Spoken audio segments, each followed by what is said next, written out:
Have you ever wondered what's truly hidden behind the gentle smile of someone you thought you knew? Tonight, we're stepping into Australia's darkest underworld, Dynasty, where secrets lurk behind the softest whispers, and kindness masks a chilling brutality. Trust me, after hearing this story, you might think twice before leaving your door unlocked. Hi everyone, welcome to the 102 Hours YouTube channel. Tonight, we're going to talk about the story of the Pettingill crime family, Australia's notorious underworld dynasty. You probably won't survive this one without double-checking your doors twice before bed. So, before you get comfortable, take a moment to like the video and subscribe, but only if you genuinely enjoy what I do here. And while you're at it, drop your location and the local time in the comments. I love seeing how far and wide our late-night journeys reach. Now, dim the lights. Maybe turn on a fan for that soft background hum. And let's ease into tonight's journey together. Tonight's case is about the Pettingill crime family, an infamous clan known to have cast its shadow over Melbourne for decades. It's a story of dark alleys, whispered secrets, and blood thicker than water blood that quite literally spilled onto city streets. In this second-person narrative, you'll walk alongside the rise and fall of one of Australia's most feared criminal dynasties. Are you ready? Let's begin. You find yourself standing on a gritty street corner in the industrial outskirts of 1950s Melbourne. The air tastes of diesel fumes and cheap whiskey, a heady mixture that clings to your throat. It's here, amidst the grime and squalor, that a legend begins, not with flashing lights or blazing gunfire, but in the harsh cries of a newborn child, and the determined gaze of a young mother, Kathleen Pettingill, or simply Kath, as she'd later be known, emerges from the shadows of poverty with a ruthlessness few could predict. The city around her hums with post-war tension. Men return home broken. Women struggle silently, and the streets promise violence and survival in equal measure. Kath knows these streets intimately. You can almost see her, young but already hardened, moving swiftly through alleyways, her eyes never lingering too long on anything soft or comforting. Kath's childhood is a masterclass in pain. Abandoned early, betrayed often, and hardened by cruelty that most can't fathom, Kath learns quickly that survival is its own morality. You notice how violence shapes her perspective, becoming an instinct rather than a choice. By her late teens, Kath has made a name for herself running illicit activities that most of her peers shy away from, especially the gritty, dangerous world of Melbourne's underground brothels. She manages them with cold, calculated precision, unafraid of violence and entirely comfortable with threats. Her reputation grows rapidly. The name Pettingill begins to echo across the underbelly of the city, whispered in reverence and fear. But despite her streetwise toughness, there's something disarmingly ordinary about Kath. You imagine her lighting a cigarette at dawn, her tired eyes briefly softening as she watches the sun rise over roofs rusted from neglect. It's in these quiet, unobserved moments that you sense the complexity behind her hardened exterior. After all, she is also a mother, a paradox, walking barefoot over broken glass, balancing maternal tenderness with the ruthless violence required by her chosen life. Kath is barely into adulthood when motherhood anchors her even deeper into the criminal world. You watch her juggling roles with an ease that's disturbingly seamless, comforting her newborn children with gentle murmurs one moment, threatening enemies with quiet menace the next. It's unsettling how smoothly Kath transitions between these worlds. Investigators still question whether her duality was a mask of convenience or something darker, genuine merging of two seemingly incompatible identities. And as her family grows, so too does her criminal reach. Her children become extensions of her will, each birth marking another foothold into Melbourne's burgeoning criminal underworld. But the arrival of her firstborn, Dennis Allen, signals something different, something darker even by standards. Nicknamed Mr. Death in later years, Dennis would become synonymous with brutality, drugs, and murder, his story intertwining tightly with Kath's legacy for now.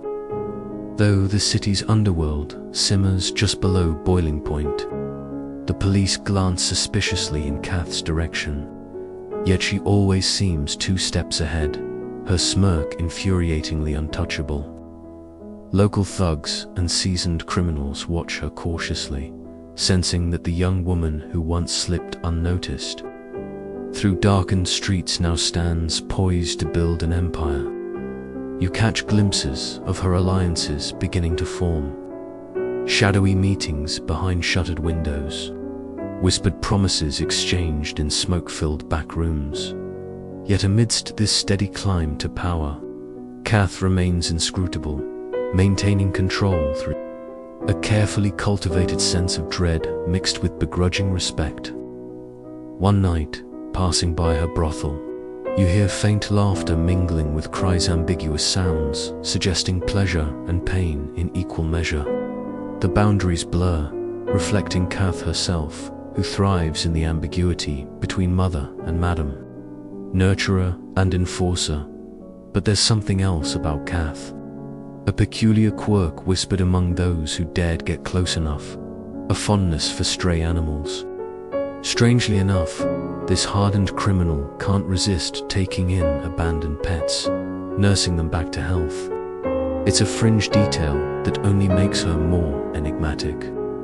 You wonder whether these acts of kindness offer genuine glimpses of her hidden vulnerability, or simply another clever tactic to disarm rivals. By the early 60s, Kath Pettingill's name is fixed in Melbourne's dark constellation, a figure whose motherly presence commands as much respect as her feared brutality. She reigns from behind a carefully constructed facade. Those who know her understand the depths she will sink to, while others underestimate her, fatally mistaking gender for weakness. The stage is set now for darker chapters, and already you feel the tension tightening around your chest. You sense that this world Kath has built, this dynasty she carefully nurtures with violence and maternal instinct, can't possibly remain stable. But then again, stability was never the goal, control was. Take a deep breath now. Remember the shadows you glimpsed tonight, the quiet murmur of threats, the strange, unsettling tenderness you felt beneath Kath's cold gaze.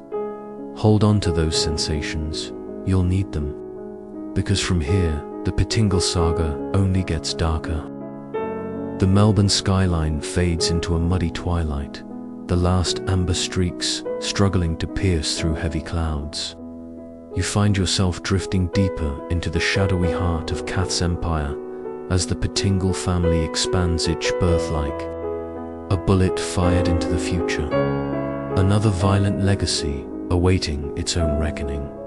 With 10 children now at her side, Kath's domestic life mirrors the chaotic streets outside, unpredictable, volatile, and perpetually on the brink. You notice how each child is raised with unsettling clarity. Affection blends effortlessly with aggression, protection with paranoia. The oldest ones quickly learn the price of failure. Dennis Allen, the firstborn, paves the violent road ahead, his youthful aggression offering a grim blueprint for his younger siblings. But it's not all gloom and menace. The Pettingill household hums with a strange sort of familial warmth, albeit warped and distorted through the lens of criminality. You glimpse Sunday afternoons, when Kath might actually resemble any other mother pots simmering with stews, laughter briefly cutting through cigarette smoke. Yet even these fleeting moments hold an edge. Under Kath's watchful eye, family dinners feel like strategic meetings, where the dishes served are secrets, and the dessert is always suspicion. As you peer deeper, you begin noticing the curious. Nicknames each child acquires, names bestowed by both family and foes alike.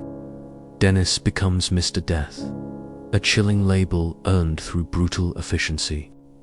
Victor, with an easy charm masking simmering menace, earns the moniker Vic the Slick, his casual bravado unsettlingly magnetic. Trevor, another son, carries the nickname Trash, hinting at his ruthless disregard for anyone who crosses their paths. Each nickname becomes part of the family lore, a whisper that echoes through Melbourne's underworld, adding color and mythology to their dark legacy.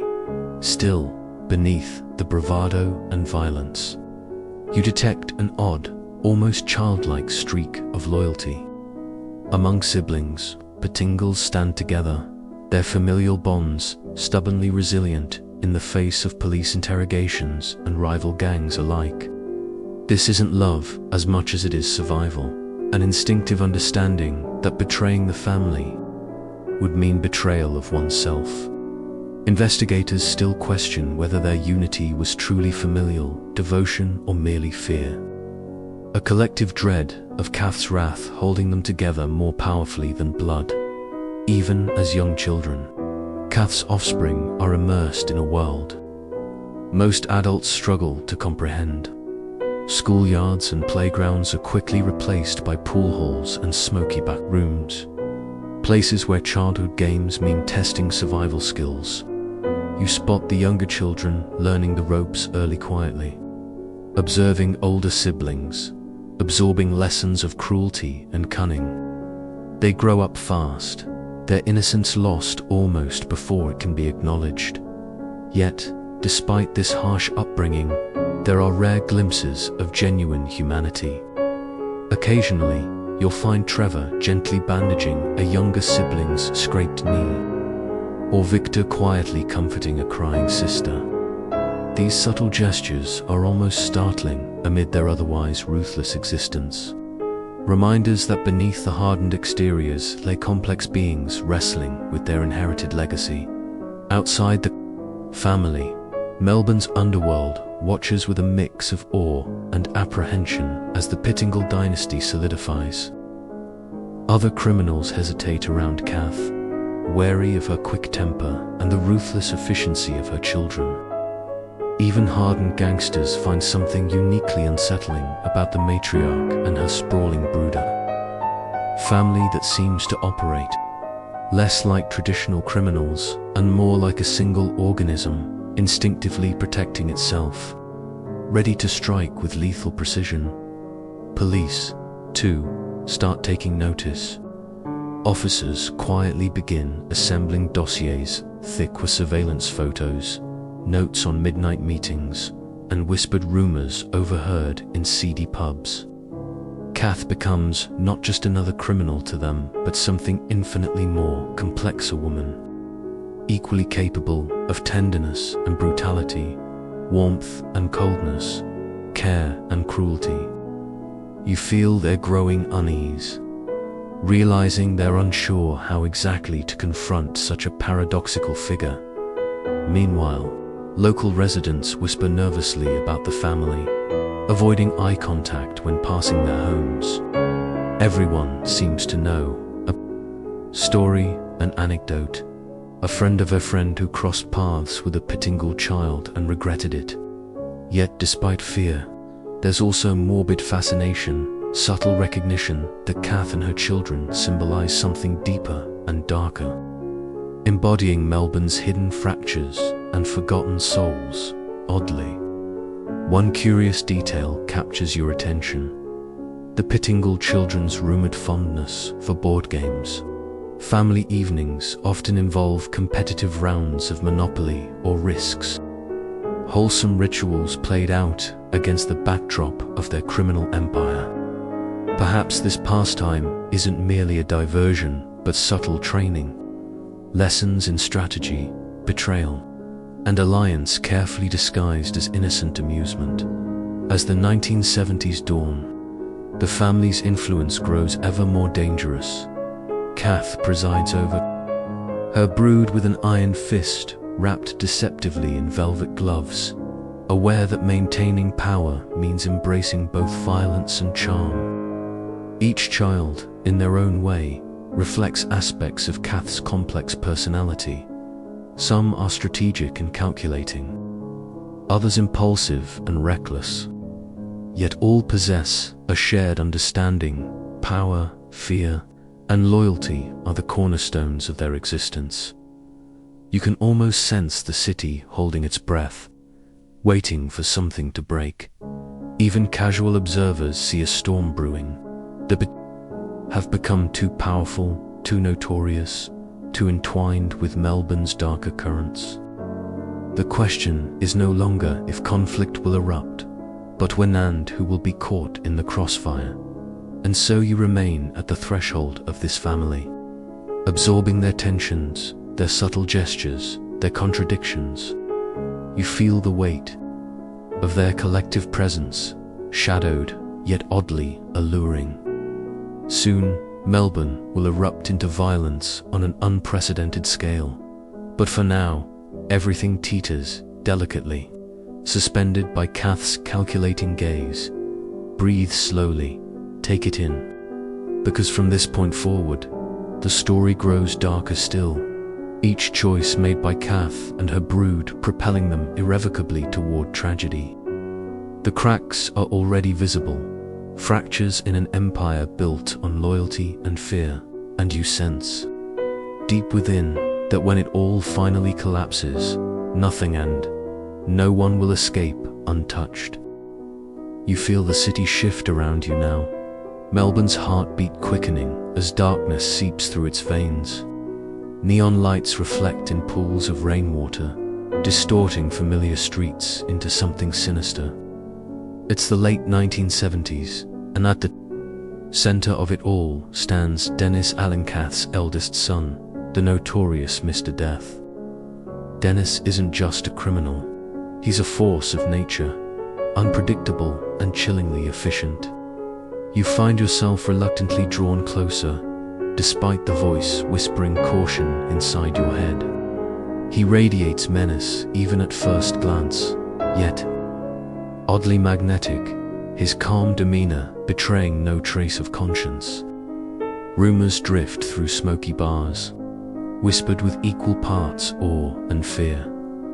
Dennis Allen doesn't merely break laws, he breaks people. It starts quietly enough. Dennis dabbling in drugs, robberies, and protection rackets. But soon, you sense a transformation in his methods, a vicious intensity that earns him his grim nickname.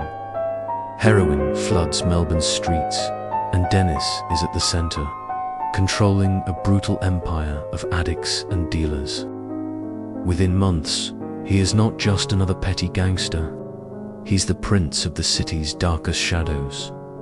Stories of his cruelty become legend. He rules through terror, keeping rivals at bay with sudden bursts of violence. Bodies occasionally surface, victims of overdoses or suspicious accidents. Investigators still question precisely how many deaths Dennis directly orchestrated, and how many were merely collateral damage in his ruthless ascent. And there's another disturbing whisperer, fringe tale told by terrified informants, that Dennis occasionally disposed of his enemies using chainsaws. His casual brutality leaving even hardened detectives shaken. Yet, despite the ghastly rumors, Dennis carries himself with unsettling ease, his boyish charm a stark contrast to the horrors surrounding him. He flashes, smiles freely, buys rounds for strangers in pubs, and tips generously, creating allies among the very people he victimizes. You can't help but notice how even seasoned criminals avoid looking him directly in the eyes, sensing something unnervingly empty behind his easy grin. But power corrupts, and absolute power corrupts absolutely. You sense the inevitable spiral, knowing Dennis's brutality isn't sustainable. The line between calculated ruthlessness and reckless violence blurs until it vanishes entirely. Kath watches carefully, quietly proud, yet wary of her eldest son's increasingly uncontrollable nature. She understands better than most that Dennis is a wildfire, powerful, impressive, but dangerously unpredictable. Still, the empire grows, cementing Dennis's notoriety across Melbourne. Money flows effortlessly into the family coffers, funding extravagant parties, expensive cars, and sprawling houses where illicit substances flow freely. You can almost taste the excess in the era-heady cocktail of luxury, danger, and paranoia. One night, amidst the raucous laughter and thumping music, you observe Dennis standing quietly on a balcony, overlooking the lights of Melbourne below. For a moment, he seems almost human, vulnerable even. Yet when he turns toward you, the flicker of vulnerability vanishes, replaced instantly by that familiar, cold emptiness. It's chilling how quickly he shifts from thoughtful to threatening, reminding you that beneath the veneer of charm, a predator lurks, always watchful, forever calculating. Police close in slowly, cautiously. They build cases brick by brick, collecting whispered testimonies and carefully hoarding evidence. But Dennis remains frustratingly elusive, shielded by his mother's careful maneuvering and his own cunning. Witnesses vanish mysteriously or abruptly recant statements, their fear palpable. But Melbourne's patience grows thin. Newspapers splash Dennis's crimes across their front pages. Sensationalized headlines screaming Mr. Death strikes again. His infamy soon eclipses even Kath's own grim reputation, casting a shadow so dark it threatens to swallow the entire Pettingill dynasty. And through it all, Dennis's siblings watch silently. Trevor and Victor observe their brother's rise, absorbing lessons in fear and control. You wonder if they envy his power or quietly resent his recklessness. Perhaps they see their own futures mirrored in Dennis's actions, wary that their fates might already be sealed by the blood he sheds. Amidst the brutality and dread, you encounter one strangely quirky detail about Dennis Allen's peculiar fondness for exotic birds. In his sprawling home, Cage's house, vibrant macaws and cockatoos, their cheerful squawking oddly juxtaposed with the darker noises of Dennis's empire. Visitors recount how he'd gently speak to these birds, his voice tender and calm, a bizarrely delicate contrast to his otherwise violent reputation. Is it possible that, beneath all his cruelty, there remains a sliver of genuine humanity? Is this just another carefully orchestrated display, as the early 1980s roll in Melbourne braces itself for a reckoning? Rival gangs begin pushing back against Dennis's reign of terror, street battles erupting frequently, leaving neighborhoods scarred and frightened. Yet Dennis appears unfazed, responding with ever greater force, escalating tensions until the city itself seems poised on the edge of chaos. One particular incident sears itself into your memory. A grim evening, rain washing blood from the pavement outside Dennis's fortified house. Police lights flash silently in the distance, the wailing sirens muted by the heaviness of the night. Officers collect evidence, exchanging haunted glances. This time, you sense something has shifted. Dennis has finally gone too far. His actions, too blatant, too brutal, even for Melbourne's hardened criminal ecosystem. Yet, even now, Kath stands by her son, defending him fiercely against growing public outrage. She dismisses accusations casually, her maternal instincts hardened into unyielding loyalty. You marvel at her ability to compartmentalize, condemning Dennis privately, yet fiercely protective publicly, maintaining a united front despite the turmoil within. As the decade marches forward, Dennis's reign teeters dangerously. You feel the city holding its breath again, but this time, the stakes are higher, the tension sharper. You know a breaking point looms. Dennis's brutality, his wild unpredictability, simply cannot last. The question now hangs heavy in the air.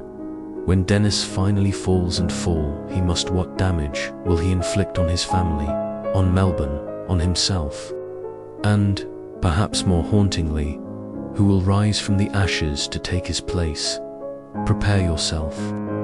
Because from here, the dynasty trembles on the brink, the darkness deeper, more intense than ever before.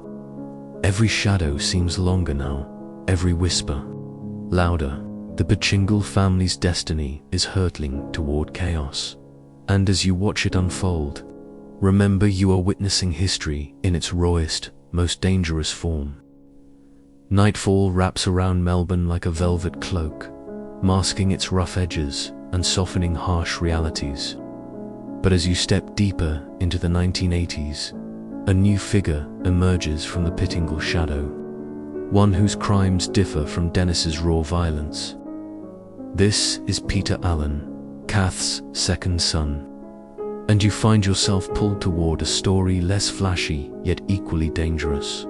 Unlike Dennis' volatile, impulsive, and terrifyingly visible Peter thrives in quieter, murkier waters. He moves like a shadow, a criminal whose danger lies in subtlety rather than savagery. You might overlook him at first, yet in doing so, you'd miss the quiet undercurrent of menace that defines his criminal genius. Peter's entry into crime is textbook simplicity, armed robbery, swift and precise.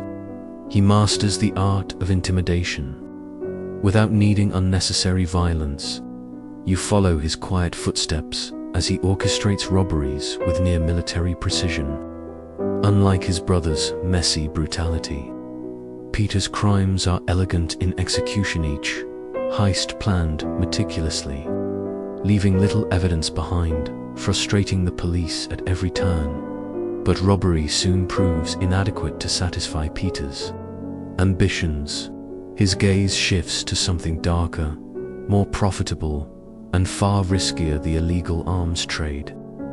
Melbourne is changing rapidly, tensions rising between rival gangs. The demand for firearms surges, and Peter quickly recognizes opportunity. You watch him slip into this role as if he'd been born for it, negotiating shady deals in dimly lit parking lots and abandoned warehouses. You feel the tension rise every time Peter meets with contacts. Never quite sure if tonight's the night things spiral out of control. Yet Peter maintains his cool, always careful, always aware. He's not interested in violence for its own sake, only as a necessary tool. The weapons he traffics flow through Melbourne's criminal underworld, arming rival gangs, further igniting an already combustible situation. Investigators still question whether Peter fully grasped the scale of violence he indirectly unleashed, or if he merely chose to ignore it, profits outweighing conscience. Yet beneath the quiet professionalism, Peter has another sider, curious fascination with law. Prisoners whisper that Peter acts as a sort of jailhouse lawyer whenever he's incarcerated, spending hours poring over law books and arguing cases for other inmates.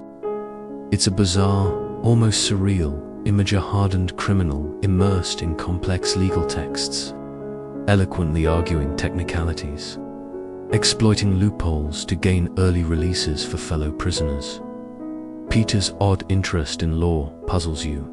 Is this genuine curiosity, an ironic hobby, or perhaps a strategic safeguard?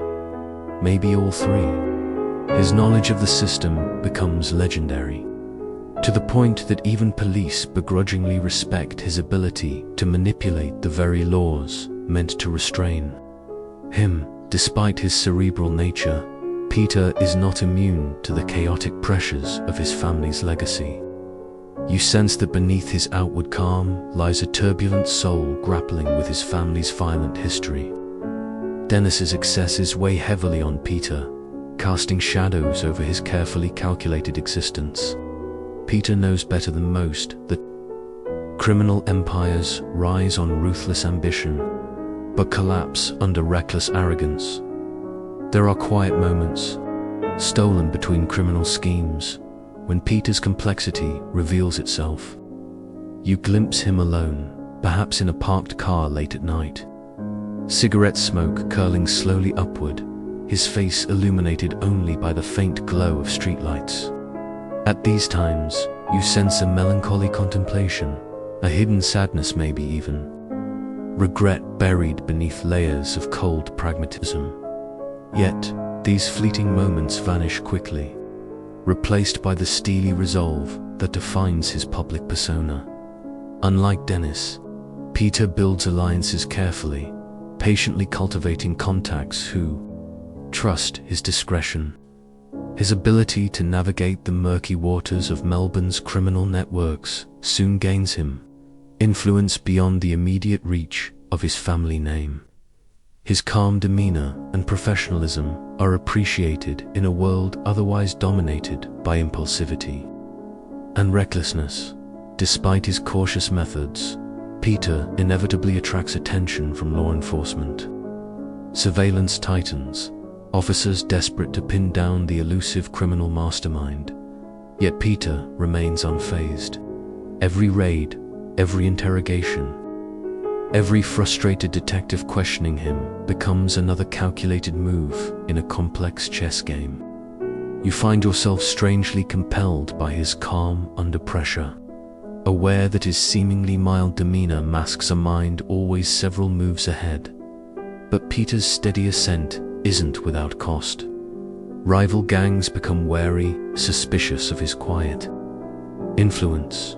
His careful manipulation of power dynamics unsettles those who prefer raw force. Increasingly, you feel the city's undercurrents shifting dangerously. Peter has upset the balance's methods quietly revolutionary, his influence spreading silently but relentlessly. Yet, oddly enough, there's one fringe rumor whispered among his acquaintances.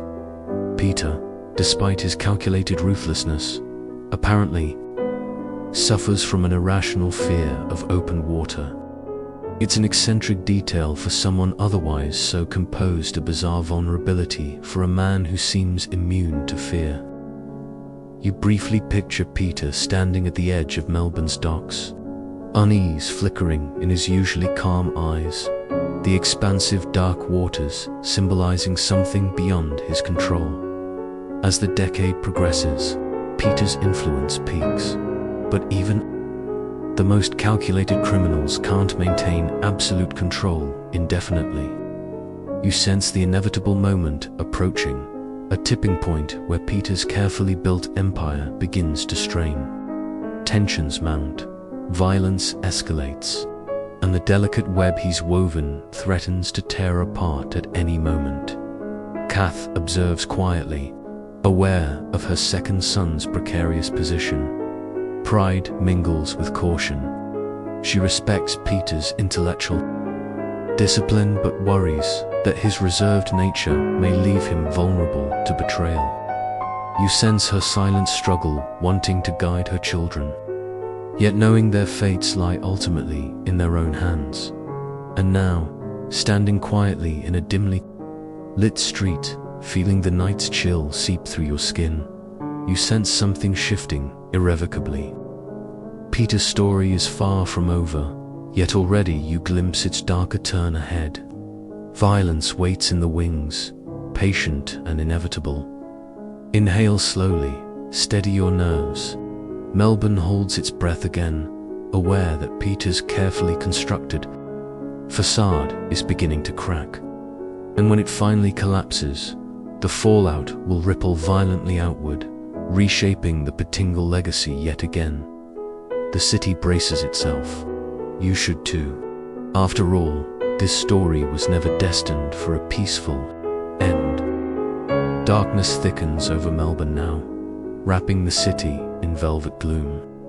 As the Pettingill dynasty continues expanding, you sense a shifting tension, alliances forming, dissolving, reforming again with alarming speed. Tonight, your path intersects with the infamous Flemington crew, a partnership forged in shadow and sealed in blood. The Flemington crew emerges quietly at first, a group of hardened criminals known for swift robberies, slick execution, and ruthless efficiency. They're well organized, fearless, and dangerously ambitious. Kath instantly recognizes as valuable. She understands that powerful alliances are crucial. And so you watch closely as the Pettingills and Flemington crew cautiously circle one another, each sizing up the other's potential for betrayal or loyalty. You find yourself at the edge of smoky backroom meetings, feeling the low murmur of conspiratorial voices as these two criminal forces explore collaboration. Kath, ever pragmatic, senses mutual benefit. But you feel the underlying tension. Clearly, trust is scarce, skepticism abundant. Yet slowly, cautiously, bonds form between the crews, forged not in friendship but in mutual self-interest. What intrigues you most is how quickly this alliance reshapes Melbourne's criminal landscape. Overnight, rival gangs that once scoffed at Kath's ambition begin whispering anxiously, unsure how to respond to this unsettling new power structure. The combined strength of Pettingill's and Flemington crew generates a quiet panic, a ripple effect reaching every corner of Melbourne's underworld. You sense the shift immediately. Pettingills provide ruthless muscle, intimidating rivals and expanding their control over drugs and vice, while Flemington members execute lucrative armed robberies, funneling profits back into Kath's empire. The symbiosis is unnervingly perfect, criminal worlds merging seamlessly into one powerful machine. Yet beneath this cooperation simmers perpetual unease. You notice how Flemington crew members rarely fully relax around Pettingills. Eyes always watchful, movements always careful. These are criminals experienced enough to know alliances are fragile, always subject to betrayal. Trust is transactional, loyalty conditional. Everyone understands the rules clearly. One misstep, one whisper of deceit, and violence will swiftly follow. And Kath thrives in this uneasy atmosphere. Her quiet charisma becomes the glue binding these violent factions together. She negotiates, deftly, easing tensions with calculated charm. Yet, beneath her approachable exterior, you glimpse the steel in her gazer, silent warning that betrayal will not go unanswered. Flemington crew respects this deeply, recognizing Kath's blend of maternal authority and cold-blooded ruthlessness.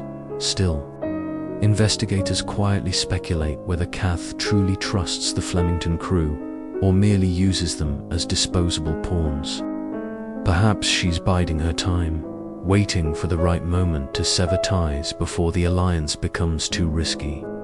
It's a question whispered cautiously by police and informants alike, unanswered but looming ominously, as the alliance solidifies.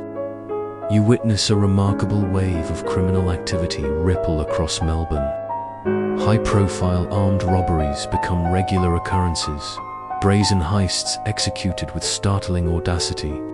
Banks, armored cars, jewelry stores, nothing is off-limits. Flemington crew hits targets with military precision, swift and ruthless, leaving bewildered police scrambling in their wake. Publicly, Kath denies involvement, feigning innocence with practiced ease. Privately, you sense her quiet satisfaction. Each successful heist reinforces her reputation, increases her influence, and tightens her control over Melbourne's criminal ecosystem. Money floods into the Pettingill coffers, financing ever more extravagant lifestyles, fueling their dangerous ambitions. Oddly enough, amidst this storm of criminal activity, there's one quirky detail you notice. The Flemington crew's rumored superstition. Members reportedly insist on performing a small, peculiar ritual before each heist, touching a lucky coin or repeating a whispered mantra. It's a fringe detail that seems strangely out of place amid their ruthless professionalism. Yet it provides insight into their humanity. Even superstition in a world otherwise governed entirely by violence. Still, Melbourne police are relentless, determined to crack down on these brazen robberies. Detectives grow frustrated, repeatedly thwarted by cleverly planted distractions, carefully concealed evidence, and a network of insiders that seems to stretch alarmingly into the very heart of law enforcement itself. And here lies the unsettling truth. You begin hearing whispers that some police officers might be secretly feeding intelligence to the Flemington crew. It's a rumor you can't confirm, yet it rings with an uncomfortable authenticity. Perhaps it explains how the crew always stays one step ahead, vanishing into the night mere minutes before police arrive. Investigators still question how deep corruption may run within their own ranks, silently fearing betrayal from those they trust most. But no alliance is ever truly stable. You feel the subtle shift as weeks turn into months, tension simmering just beneath the surface. Disagreements over territories, profits, and tactics spark quietly heated arguments. Flemington members increasingly voice concerns about the Pettingill's brutality, fearing Kath's ruthless tactics might eventually attract too much police heat. Kath, sensing their restlessness, tightens her grip subtly but clearly. She reminds the Flemington leaders precisely who holds ultimate power. Yet you sense her patience, thinning. Kath's carefully maintained facade strained by their constant questioning. She knows the alliance has served its purpose, and its eventual end is inevitable. The only uncertainty is whether it will fracture quietly or explode violently. And so, as you stand on a rain-slicked street corner beneath Melbourne's cloudy skies, you feel the weight of this alliance pressing down, heavy and unstable. Flemington crew and Pettingills remain locked in an uneasy dance, each step taken carefully, each movement laced with suspicion. The city itself seems tense, holding its breath as if sensing the precarious nature of this union. Citizens grow uneasy. Newspapers blare sensational headlines, and police brace themselves, knowing something must soon give. Kath senses it to her dark eyes, calculating and cautious. Her every move strategic, preparing for the inevitable fracture ahead.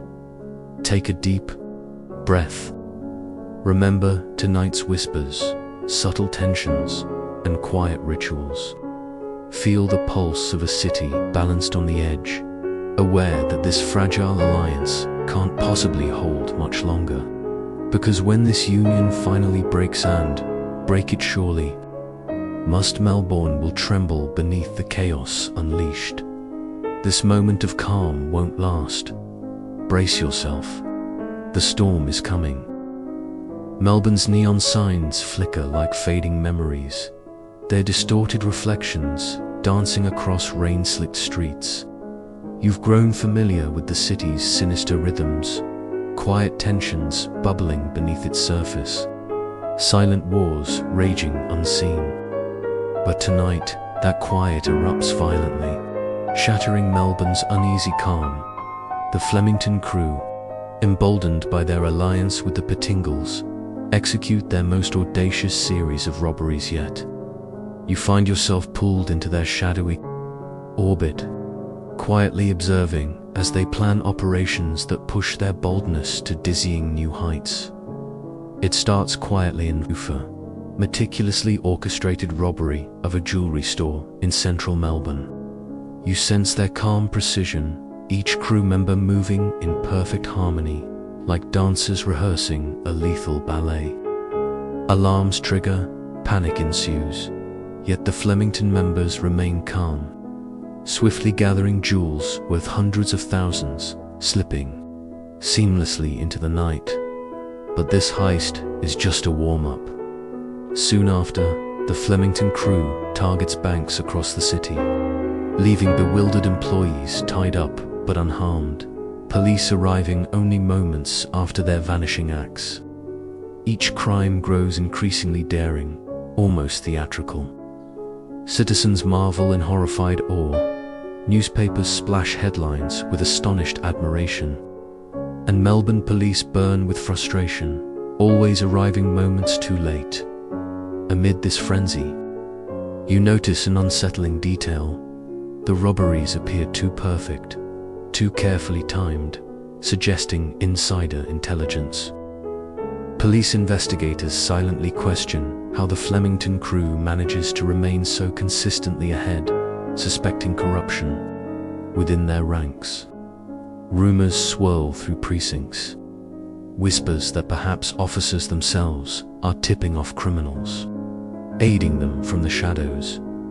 You find yourself standing quietly outside a dimly lit precinct, observing frustrated detectives poring over evidence, arguing over missed clues. There's a palpable tension among law enforcement officers. Trust erodes rapidly, suspicion seeping into every interaction. Who among them might secretly be assisting the Flemington crew? It's a question that hangs heavy, unanswered, intensifying paranoia within police ranks. Yet even as suspicions simmer, the Flemington crew remains unstoppable. Each new robbery cements their reputation, fueling Kath Pettingill's power. Money floods into her empire, financing increasingly lavish lifestyles, fueling extravagances unimaginable only months earlier. Kath, observing quietly from her shadowy throne, offers the Flemington members discreet approval, quietly encouraging their ambition, all while carefully distancing herself publicly. Despite their success, Flemington crew members remain oddly cautious, continuously mindful of potential betrayal from within. Loyalty among thieves, after all, is always conditional. You catch brief moments when they quietly watch one another, gauging motives behind. Fleeting glances, they're keenly aware that the alliance with Kath is practical, never permanent, built on mutual benefit rather than trust. But as their crimes escalate, so too does public outrage. Citizens demand police action, politicians vow crackdowns, and the media grows increasingly aggressive. Kath senses danger looming, recognizing heightened attention threatens her carefully balanced empire. The alliance grows tenuous, cracks appearing beneath the surface.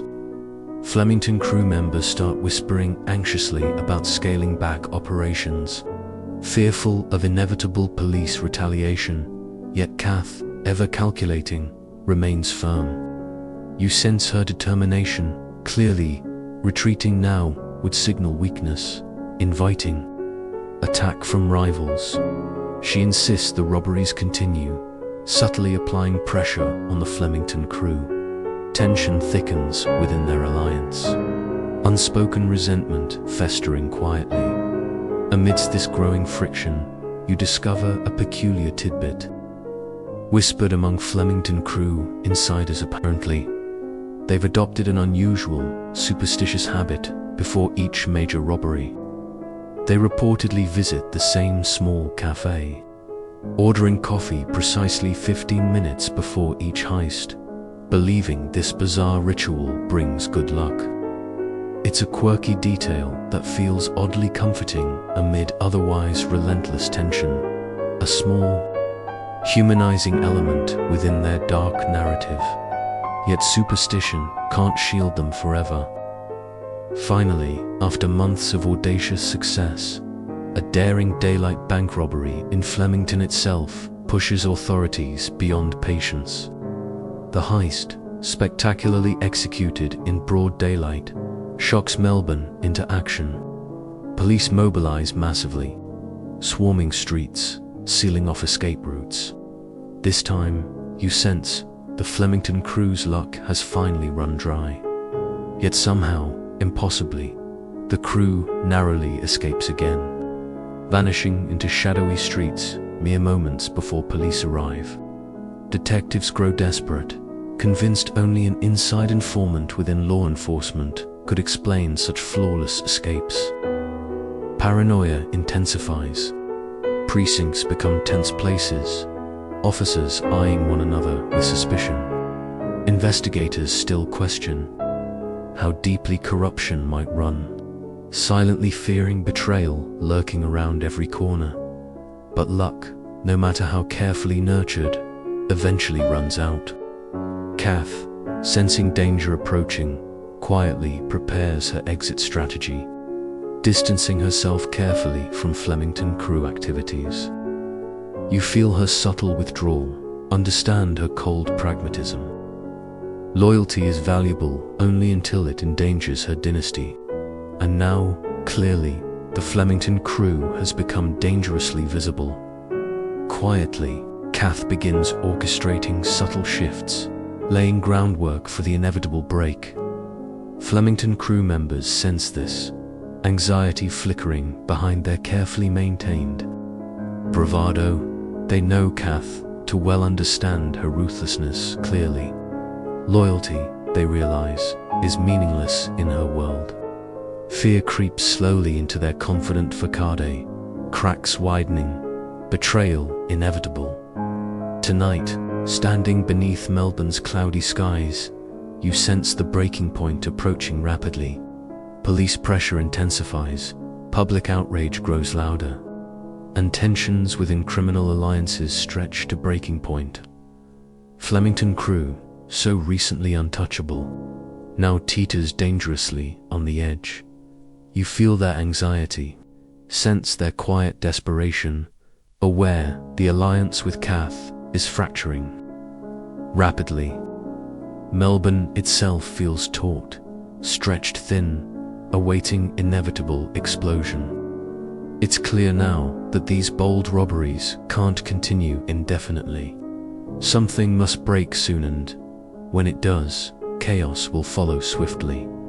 Take another deep breath. Feel tonight's quiet tension, subtle betrayals, whispered anxieties. Hold on to these sensations, because when the inevitable fracture finally erupts, Melbourne will shudder violently beneath its impact. Brace yourself, the quiet won't last. The storm draws closer, now unavoidable, brutal, and imminent. Tonight, the shadows around Melbourne deepen, cold and oppressive, pulling you toward one of the darkest events in the city's criminal history, the Walsh Street ambush. The date, October 12, 1988, is etched into the memories of a city that woke to unspeakable violence. You tread carefully along damp pavements, feeling the lingering echoes of a night that forever stained the city's conscience. It begins with two young police officers, Constables Stephen Tynan and Damien Eyre, quietly patrolling Wall Street, South Yarra, unaware they're walking straight into a meticulously set trap. It's after midnight, and Melbourne sleeps restlessly, unaware that darkness of another kind is stirring silently in its heart. Earlier, a stolen car carefully abandoned acts as bait, strategically positioned to draw police attention. The Pettingill-linked Flemington crew has chosen this spot deliberately. Their target not jewelry or cash, but something far more terrifying: vengeance. Their objective is clear: to send Melbourne police an unmistakable, chilling message. You feel the heavy silence as Tynan and Eyre pull up beside the stolen vehicle. Exiting their patrol car cautiously, flashlights slicing weakly through the night, they approach with routine calm, unaware of shadowy figures quietly observing from nearby darkness. Breath catches in your throat as you sense hidden eyes tracking the officer's movements. Cold, calculating, patient, without warning. Gunfire shatters the quiet night. Bullets slice through the air, striking both officers instantly, their lives extinguished swiftly. In seconds, silence descends again, thick and suffocating, broken only by faint echoes reverberating off surrounding buildings. The ambush is swift, brutal, and horrifyingly efficient. As quickly as attackers appeared, they vanish into darkness, leaving behind only blood and questions. Melbourne awakens hours later to headlines screaming horror. Shockwaves spreading rapidly across the city. 2 young officers murdered brutally. In the line of duty, send tremors through every community. Citizens reel, grief mingling with disbelief. Violence of this magnitude, unimaginable until now. You feel the city's mood shift dramatically. Shock swiftly transforms into outrage, anger erupting on street corners, radio shows flooded with demands for justice. Newspapers speculate wildly, their lurid descriptions stirring fury and fear simultaneously. This ambush isn't just another crime, it's an assault on Melbourne itself. Police react immediately, mobilizing an unprecedented manhunt, determined to catch perpetrators swiftly. Detectives pore over crime scenes meticulously, gathering every scrap of evidence, interrogating known criminals relentlessly. The pressure on authorities mounts intensely. Citizens demand swift answers. Politicians pledge relentless action. Yet beneath public bravado, you sense quiet desperation among investigators, where the killers have already vanished seamlessly into Melbourne's shadowy underbelly. Suspicion instantly falls on Flemington crew members Victor Peirce and Trevor, Pettingill, Kath's sons. Police believe they're central figures behind the ambush, motivated by retaliation against aggressive police crackdowns. Publicly, Kath denies involvement vehemently, presenting a carefully crafted facade of maternal indignation. Privately, however, detectives remain convinced she's intimately involved, either orchestrating or at least condoning this ruthless attack. Yet despite intense suspicion, evidence remains frustratingly elusive. Flemington crew members vanish, quietly establishing alibis carefully, maintaining unwavering silence under interrogation. Police frustration deepens as hours stretch into days, leads drying rapidly, investigations stalling. Investigators still question how perpetrators vanished so effortlessly, suspecting again police corruption might hinder their efforts. Public anger swells, mounting pressure driving authorities into increasingly desperate measures. You feel Melbourne's atmosphere grow dangerously charged, tensions intensifying with each passing day. Citizens demand justice loudly. Officers struggle beneath scrutiny, fear growing within police ranks. Who among them might secretly sympathize with criminals, betraying their murdered colleagues? Paranoia creeps insidiously into precincts again, eroding trust further, and amid growing chaos, you encounter another curious, fringe tidbit whispered quietly among informants. The Flemington crew apparently observed an unsettling ritual before this ambush, reportedly burning stolen uniforms symbolically, believing it granted immunity from capture. It's an odd, almost occult detail, yet fittingly sinister for this horrific crime, suggesting perpetrators felt themselves beyond reach, untouchable. Weeks pass, investigations dragging painfully. Yet police finally arrest Victor Peirce and Trevor Pettingill, convinced they've captured primary conspirators. Public sighs relief. Newspapers celebrate victory prematurely. But beneath this cautious optimism, you sense lingering uneased detectives privately acknowledging evidence remains. Frustratingly thin, convictions uncertain. Kath watches silently, her expression inscrutable, revealing nothing of inner turmoil. Privately, perhaps she's fearful, recognizing that losing sons to prison might weaken her empire significantly. Yet publicly, her composure remains unshakable, defiantly protective, steadfastly loyal. Meanwhile, Melbourne braces itself nervously. Citizens fear potential acquittals could ignite further violence, inflaming tensions dangerously. Police quietly fear the same, silently dreading possibility of murderers escaping justice, undermining public faith profoundly. You sense collective anxiety rising sharply, trial outcome potentially explosive either way. And tonight, standing quietly near Walsh Street, you feel oppressive heaviness in the air, echoes of violence lingering, refusing to fade. You sense clearly Melbourne's desperate desire for closure, justice finally delivered swiftly. Yet simultaneously, you feel uncertainty beneath surface optimism, questions haunting city deeply. Will justice finally triumph clearly, restoring shaken faith? Or might darkness ultimately prevail again, further fracturing Melbourne's already damaged psyche? Take another slow breath. Remember tonight's tension, unanswered questions, shadows whispering quiet anxieties. Hold on to these sensations closely, because as you follow this trial forward, nothing remains guaranteed. Justice uncertain, truth elusive, darkness always lurking nearby.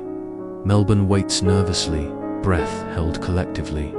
Brace yourself now, because from here, the city walks dangerously close to chaos.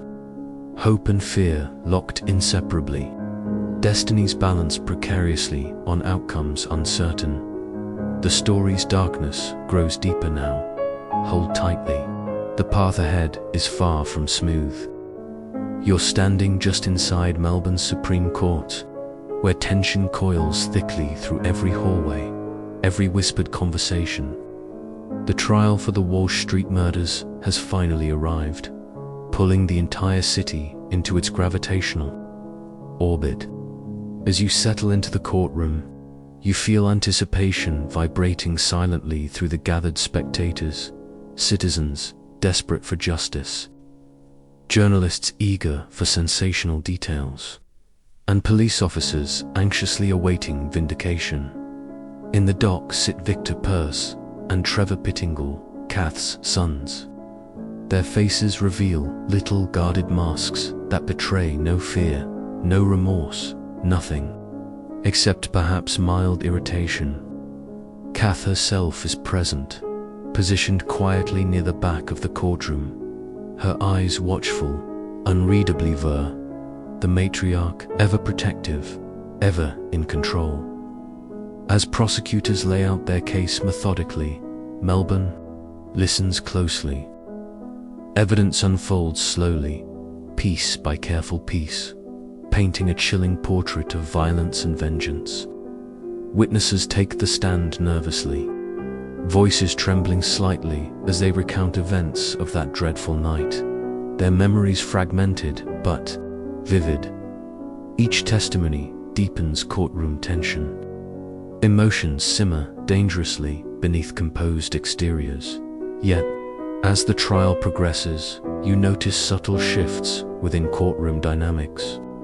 Prosecutors present extensive circumstantial evidence, yet, frustratingly, direct proof linking defendants to crime remains elusive.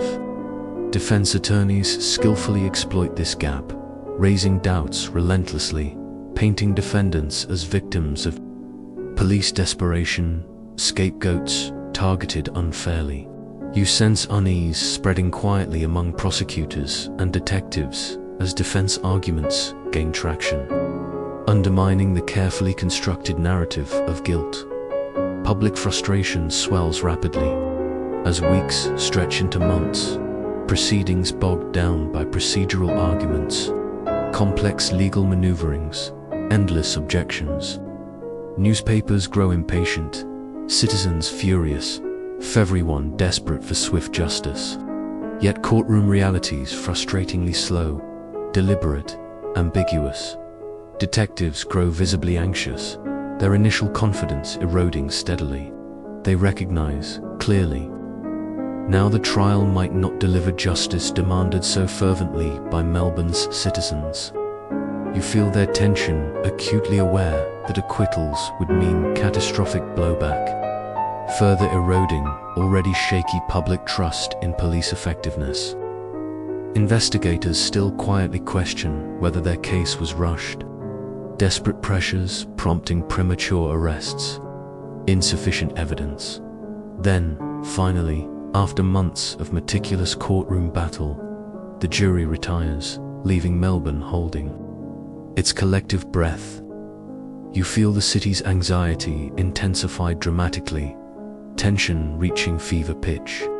Everyone understands stakes perfectly, guilty verdicts vindicating police, calming public fears, acquittals unleashing chaos, anger erupting uncontrollably. When the jury returns, after agonizing deliberations, silence descends immediately, thick and oppressive. Verdicts echo sharply through courtroom air. Not guilty. Gasps ripple through spectators. Shockwaves, immediate, powerful. Victor Peirce and Trevor Pettingill exchange relieved glances, briefly smiling coldly. Kath remains expressionless, her composure unbreakable, public reaction seemingly beneath her notice. Outside courtroom walls, however, Melbourne explodes immediately. Citizens express disbelief loudly, fury rapidly replacing shock. Newspapers quickly brand acquittals as shocking. Miscarriage of justice, headlines screaming outrage. Radio shows erupt angrily, citizens voicing fears. Passionately public faith shaken deeply, perhaps irreparably. You feel city's mood shift drastically, collective disappointment fueling dangerous tensions.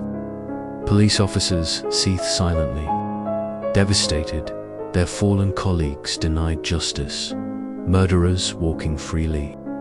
Detectives privately question their methods, desperately mistakes made, opportunities missed, case built inadequately. Kath remains publicly defiant, presenting herself as a relieved mother whose sons were unfairly accused. Privately, however, you sense she understands acquittal's deeper implications. Clearly police anger, now aimed squarely toward her family. Relentless pressure, guaranteed. Kath recognizes clearly how precarious Pettingill's position now becomes. Vulnerability increasing dramatically, curiously, amidst this turmoil. You hear whispered among informants an unusual fringe detail. Victor and Trevor reportedly marked the acquittal celebration quietly, alone in a bar, playing pinball obsessively until dawn. It's a bizarrely ordinary activity, oddly childlike amid extraordinary tension, a fleeting glimpse of humanity amidst dark violence. Yet fallout from acquittals proves swift, dramatic, lasting. Police intensify pressure immediately, targeting Pettingill activities relentlessly, desperate for alternative victories. Rival criminals sense weakness, emboldened by perceived vulnerability, testing Pettingill power aggressively. Kath, ever pragmatic, quietly braces herself, recognizing clearly threats multiplying rapidly. Melbourne citizens remain deeply unsettled. Trust in justice system shattered profoundly. Public anger simmers continually, resentment festering, tension dangerously heightened. Politicians scramble anxiously, promising reforms desperately, reassuring citizens repeatedly. Yet beneath official statements, you sense deep uncertainty. Will public ever truly trust police or courts again? And tonight, standing quietly outside Melbourne's courthouse, beneath cloudy skies, you feel echoes of verdicts reverberating powerfully through city's psyche. Acquittals haunt Melbourne collectively, unresolved justice lingering painfully, wounds deepening daily. Questions remain hauntingly unanswered. Were defendants truly innocent, wrongly accused by desperate authorities? Or did murderers cleverly evade justice, exploiting legal ambiguities ruthlessly? Take another careful breath now. Feel tonight's heavy disappointment, quiet anger, lingering uncertainties. Hold these sensations closely because, as you move forward, these unresolved questions shape Melbourne profoundly, influencing every interaction, every suspicion, every lingering doubt. Brace yourself carefully. Darkness deepens now, justice frustratingly elusive, tensions dangerously unresolved. The Pettingill dynasty, weakened yet defiant, moves cautiously forward, always watchful, ever ruthless. Melbourne, deeply wounded yet stubbornly resilient, struggles to heal.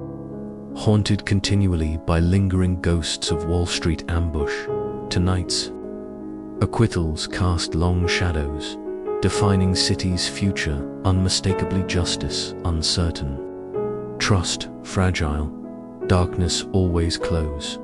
Breathe deeply. The path ahead grows darker still. Melbourne reels, its wounds still raw from the Wall Street acquittals. Yet something curious begins happening, quietly reshaping the Pettingill legend. The media, sensing public fascination, dives eagerly into Kath Pettingill's mysterious world, transforming her image from criminal matriarch to a sinister cultural icon. You walk the city streets, noticing newspaper stands splashed with lurid headlines. Meet Granny Evil, Australia's most infamous criminal mother, or Inside, Kath's sinister empire. Magazines and tabloids compete fiercely, embellishing stories with increasingly sensational details, selling fear, fascination, and scandal in equal measure.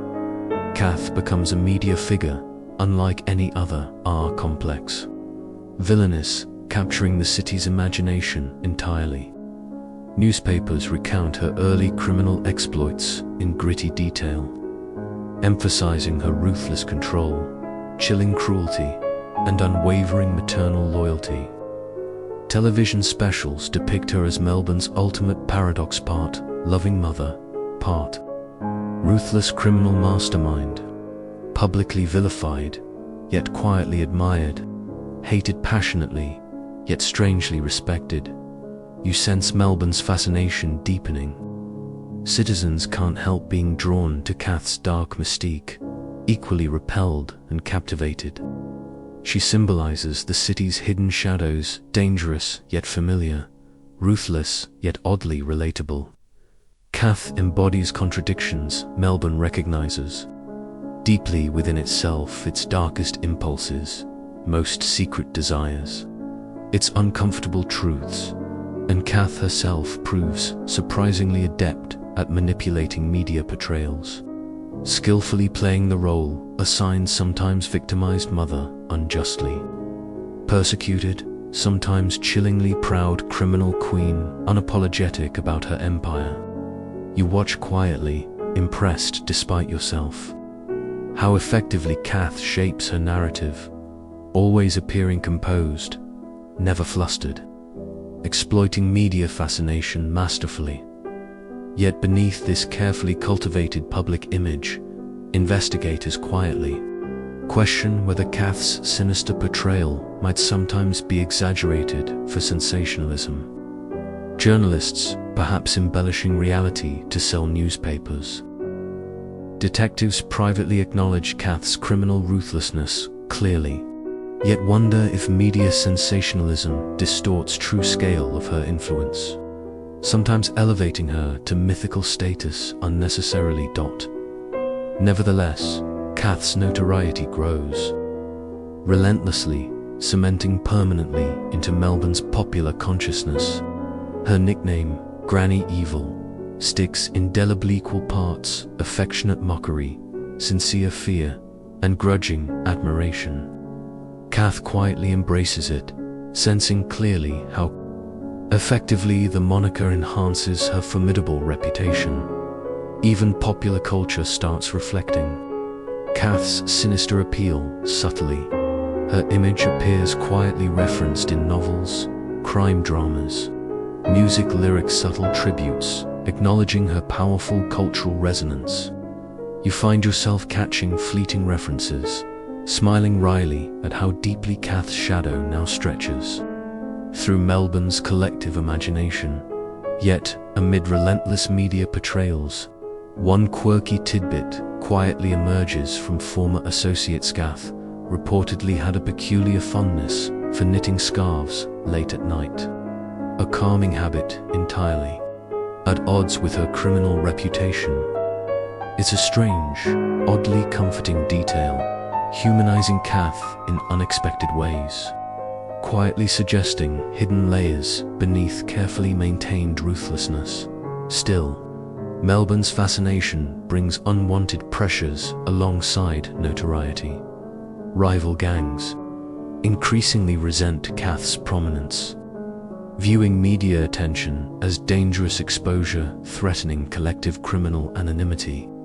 Police intensify surveillance relentlessly, convinced public pressure demands swift actions targeting activities directly.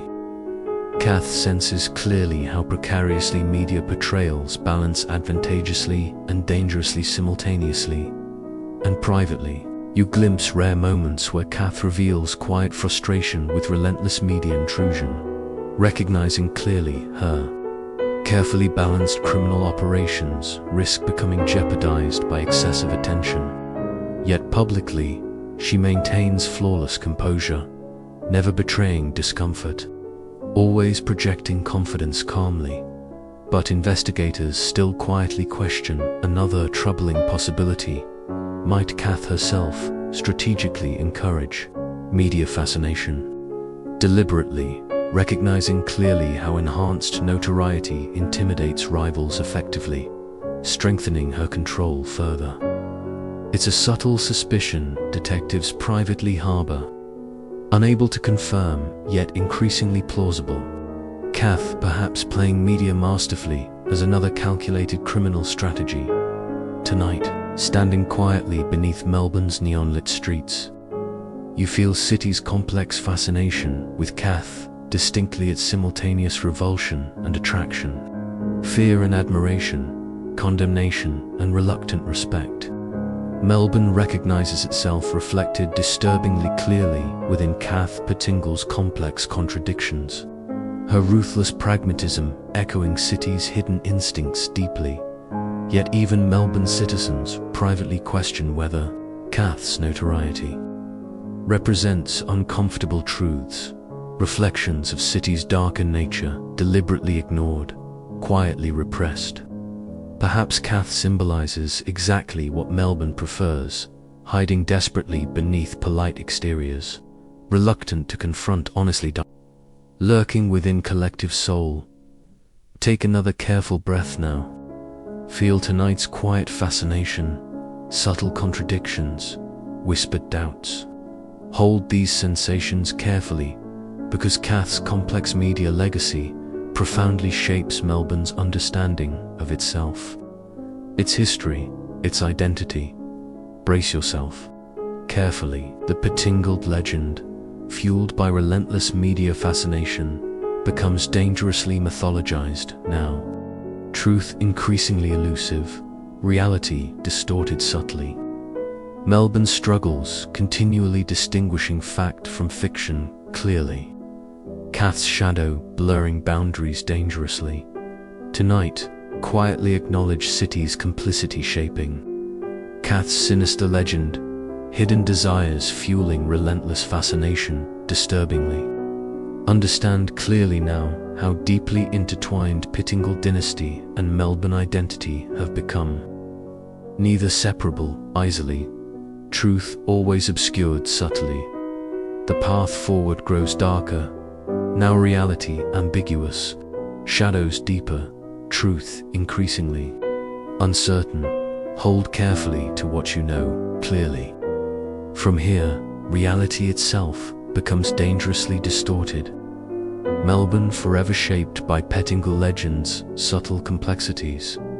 Breathe deeply, darkness deepens further still. Tonight, you move quietly through the smoky, dimly lit corners of Melbourne's criminal underbelly, sensing a subtle but unmistakable shift. After the public spectacle of Walsh Street, Victor Peirce, one of Kath's most notorious sons, finds himself standing precariously at the edge of power, his ambitions pulling him ever deeper into danger. Victor has always been a creature of contradictions, charismatic, yet ruthless, charming, yet deeply feared. You find yourself watching closely as he steps boldly into the lucrative and perilous world of drug trafficking, eager to reclaim the power and respect lost during his highly publicized trial. Yet beneath Victor's easy charm, you sense lingering vulnerability, a quiet desperation, an unspoken fear of irrelevance. Initially, Victor appears unstoppable. His cocaine and heroin trade expands rapidly, flooding Melbourne's clubs, pubs, and darkened street corners. Money flows generously, fueling his lavish lifestyle: fast cars, designer suits, exclusive clubs, and extravagant parties. Victor's confidence grows visibly, arrogance blossoming openly. You quietly observe his increasing recklessness, sensing clearly that ambition blinds him dangerously. But ambition always breeds enemies. Rival gangs, resentful of Victor's dominance, quietly plot revenge, patiently awaiting opportunities. You hear whispered threats in smoky bars, sense quiet hostility simmering beneath feigned smiles. Victor notices nothing, convinced arrogantly of his invulnerability, dismissing warnings casually. Yet beneath bravado, you sense his quiet unease, aware subconsciously how vulnerable his position truly remains. And quietly, among informants, you uncover a curious fringe detail about Victor: his growing obsession with personal security measures bordering on paranoia. He reportedly wears bulletproof vests routinely beneath tailored suits, installs elaborate security systems obsessively in homes and cars, even places reinforced steel plates discreetly beneath favorite armchairs. It's a peculiar, slightly absurd detail, reflecting Victor's hidden anxieties clearly beneath outward confidence. Police, meanwhile, intensify efforts relentlessly, determined to bring Victor down swiftly. Detectives build intricate surveillance webs, patiently gathering evidence, quietly recruiting informants deep within Victor's circles. Victor senses police pressure growing, his paranoia intensifying further, suspicion seeping insidiously into every interaction, every whispered conversation. Investigators privately question whether Victor's paranoia signals genuine vulnerability or merely clever misdirection, perhaps deliberately exaggerating fears strategically, misguiding police toward false leads repeatedly. It's a subtle, unresolved suspicion. Detectives uncertainly balancing frustration and admiration simultaneously. Kath watches Victor closely, quietly proud yet increasingly concerned. She recognizes clearly the dangers of his reckless bravado, subtly cautioning him repeatedly to temper ambitions carefully. Yet Victor dismisses her concerns arrogantly, convinced arrogantly of his invincibility. You sense Kath's quiet resignation, recognizing Clearly, Victor's stubbornness might ultimately seal his downfall irrevocably. And tonight, standing quietly in Melbourne's twilight shadows, you feel city tensions growing gangs positioning strategically, police mobilizing relentlessly, Victor's paranoia simmering dangerously beneath polished exteriors. Melbourne feels taut, stretched thin, awaiting inevitable explosion. Then, inevitably, violence erupts, suddenly, shockingly. One rainy evening in Port Melbourne, Victor exits a favorite pub casually, smiling carelessly, unaware he's being quietly watched from nearby shadows. Gunfire shatters night silence, abruptly bullets slicing through evening air, striking Victor instantly, sending him collapsing onto rain-slicked pavement. Assailants vanish quickly, leaving behind panic, confusion. Blood. You sense Melbourne's collective shock. Immediately Victor Peirce, seemingly untouchable criminal kingpin, violently gunned down publicly. Newspapers scream sensational headlines. Citizens gossip anxiously, rivals privately, celebrate openly. Police scramble desperately, recognizing clearly city tensions might ignite uncontrollably following Victor's murder. Kath reacts quietly yet fiercely, publicly grieving mother, privately ruthless strategist. She suspects betrayal from within, convinced Victor's murder resulted directly from internal treachery. Informants quietly whisper Kath suspects Flemington crew associates secretly, believing long-standing resentments finally boiled over violently. Yet investigators still quietly question another possibility. Could Victor's murder result from carefully orchestrated police operations, indirectly leveraging rivalries strategically to weaken Pettingill empire deliberately? Detectives privately acknowledge plausible deniability publicly, yet suspicion lingers subtly, unanswered clearly. Victor's funeral becomes highly publicized spectacle, mourners gathering quietly, journalists observing curiously, police discreetly monitoring suspiciously. Kath maintains dignified composure throughout, never betraying inner turmoil openly, projecting quiet strength resolutely. Yet privately, you sense her grief deeply. Victor's death, profound personal loss, weakening family unity irreparably. Melbourne citizens react ambiguously, some privately relieved, others secretly saddened. Victor represented uncomfortable truths, clearly city's darker impulses, hidden desires disturbingly mirrored.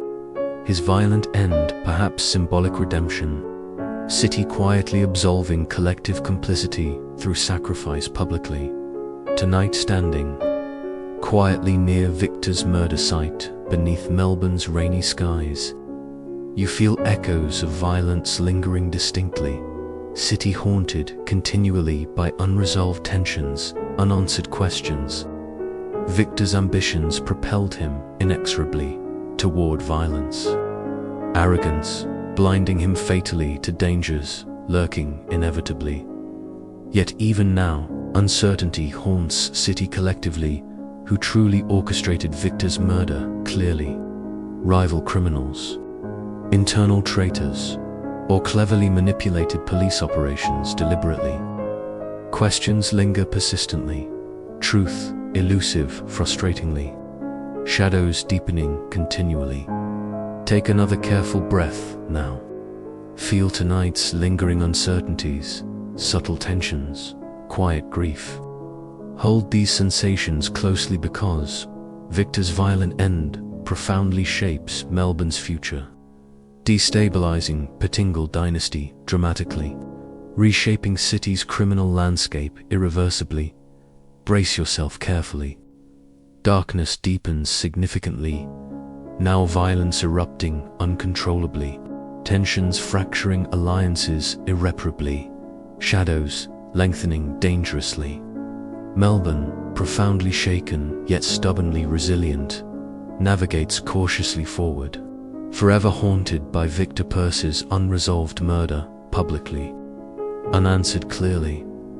Tonight marks significant turning point. Dramatically Pettingill dynasty weakened. Alliances fracturing dangerously. City's underworld shifting dramatically. Hold tightly now. Path forward grows darker. Uncertainty deepening. Significantly, shadows always whispering quietly nearby. Breathe deeply. The journey grows darker still. Tonight, the air around Melbourne feels heavier, charged with a restless sense of inevitability. You walk quietly toward the heart of Port Melbourne, footsteps echoing softly against damp pavement.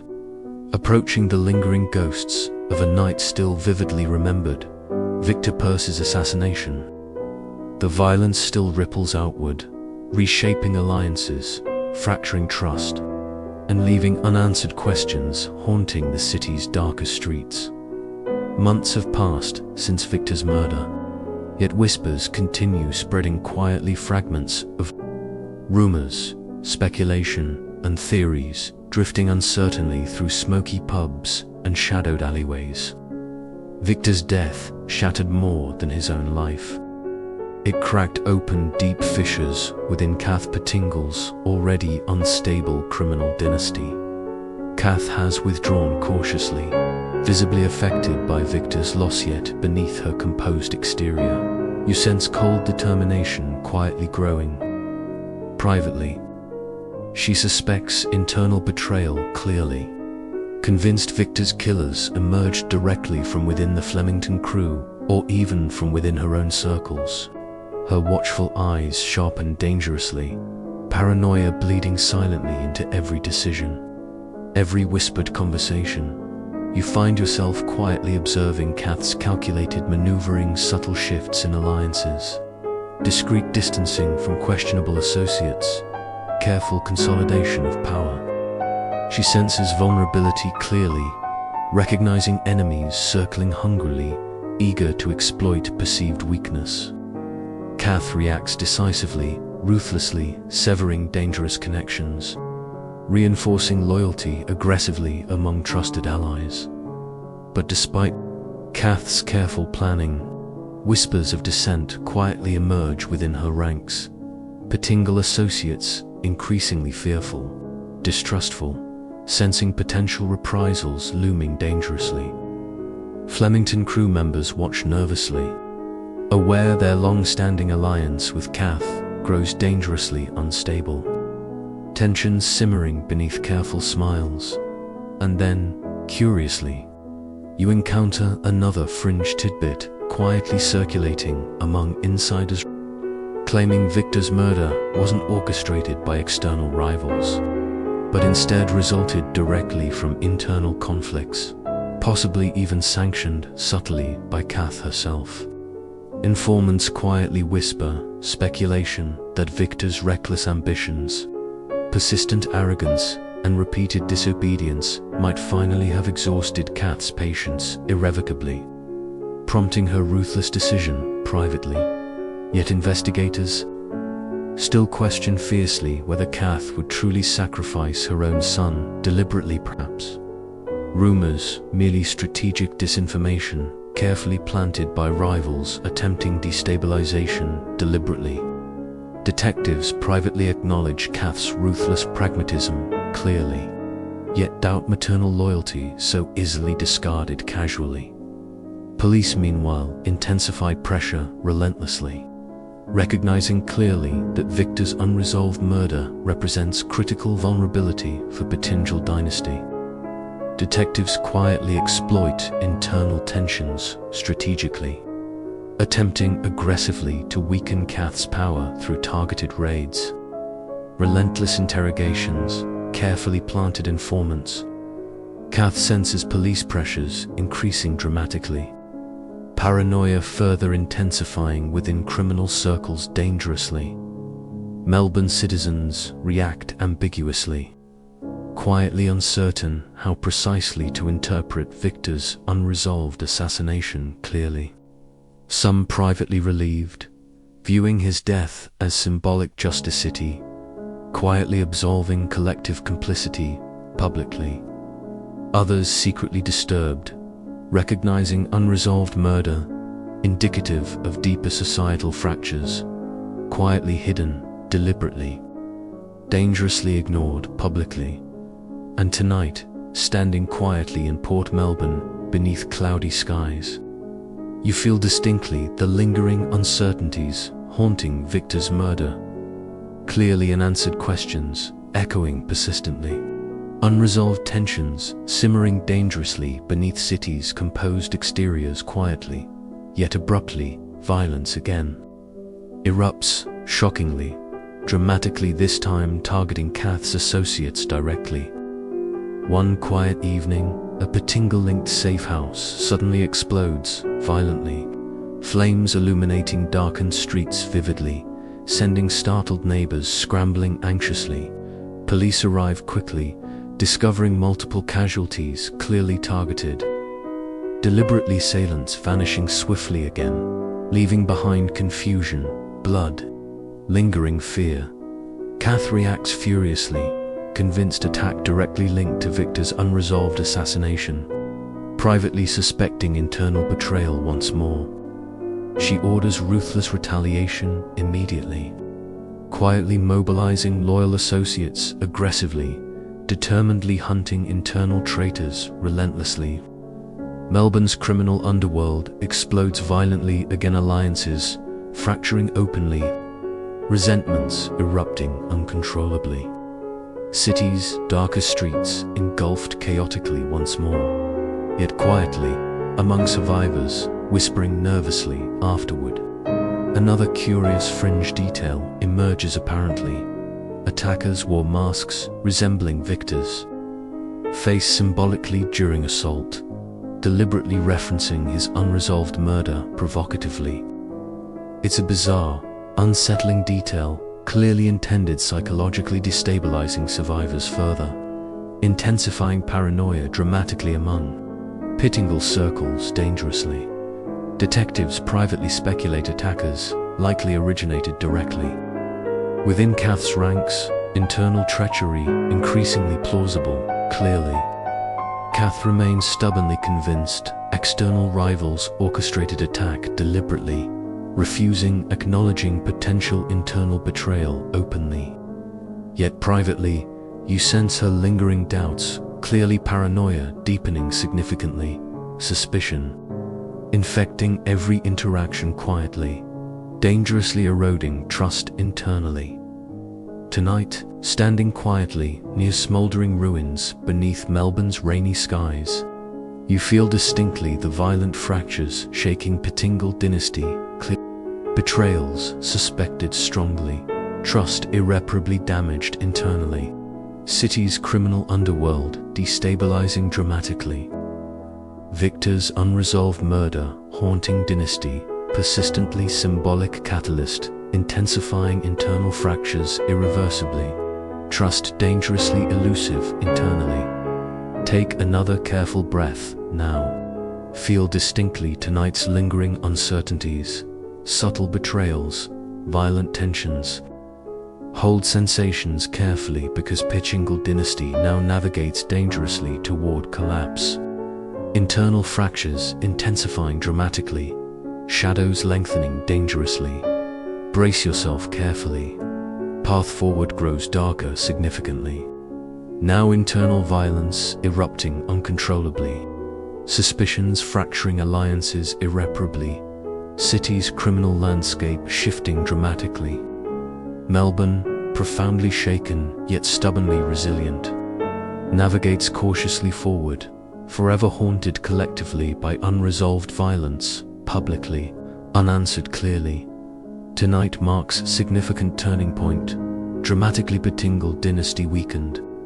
Critically, internal betrayals suspected strongly.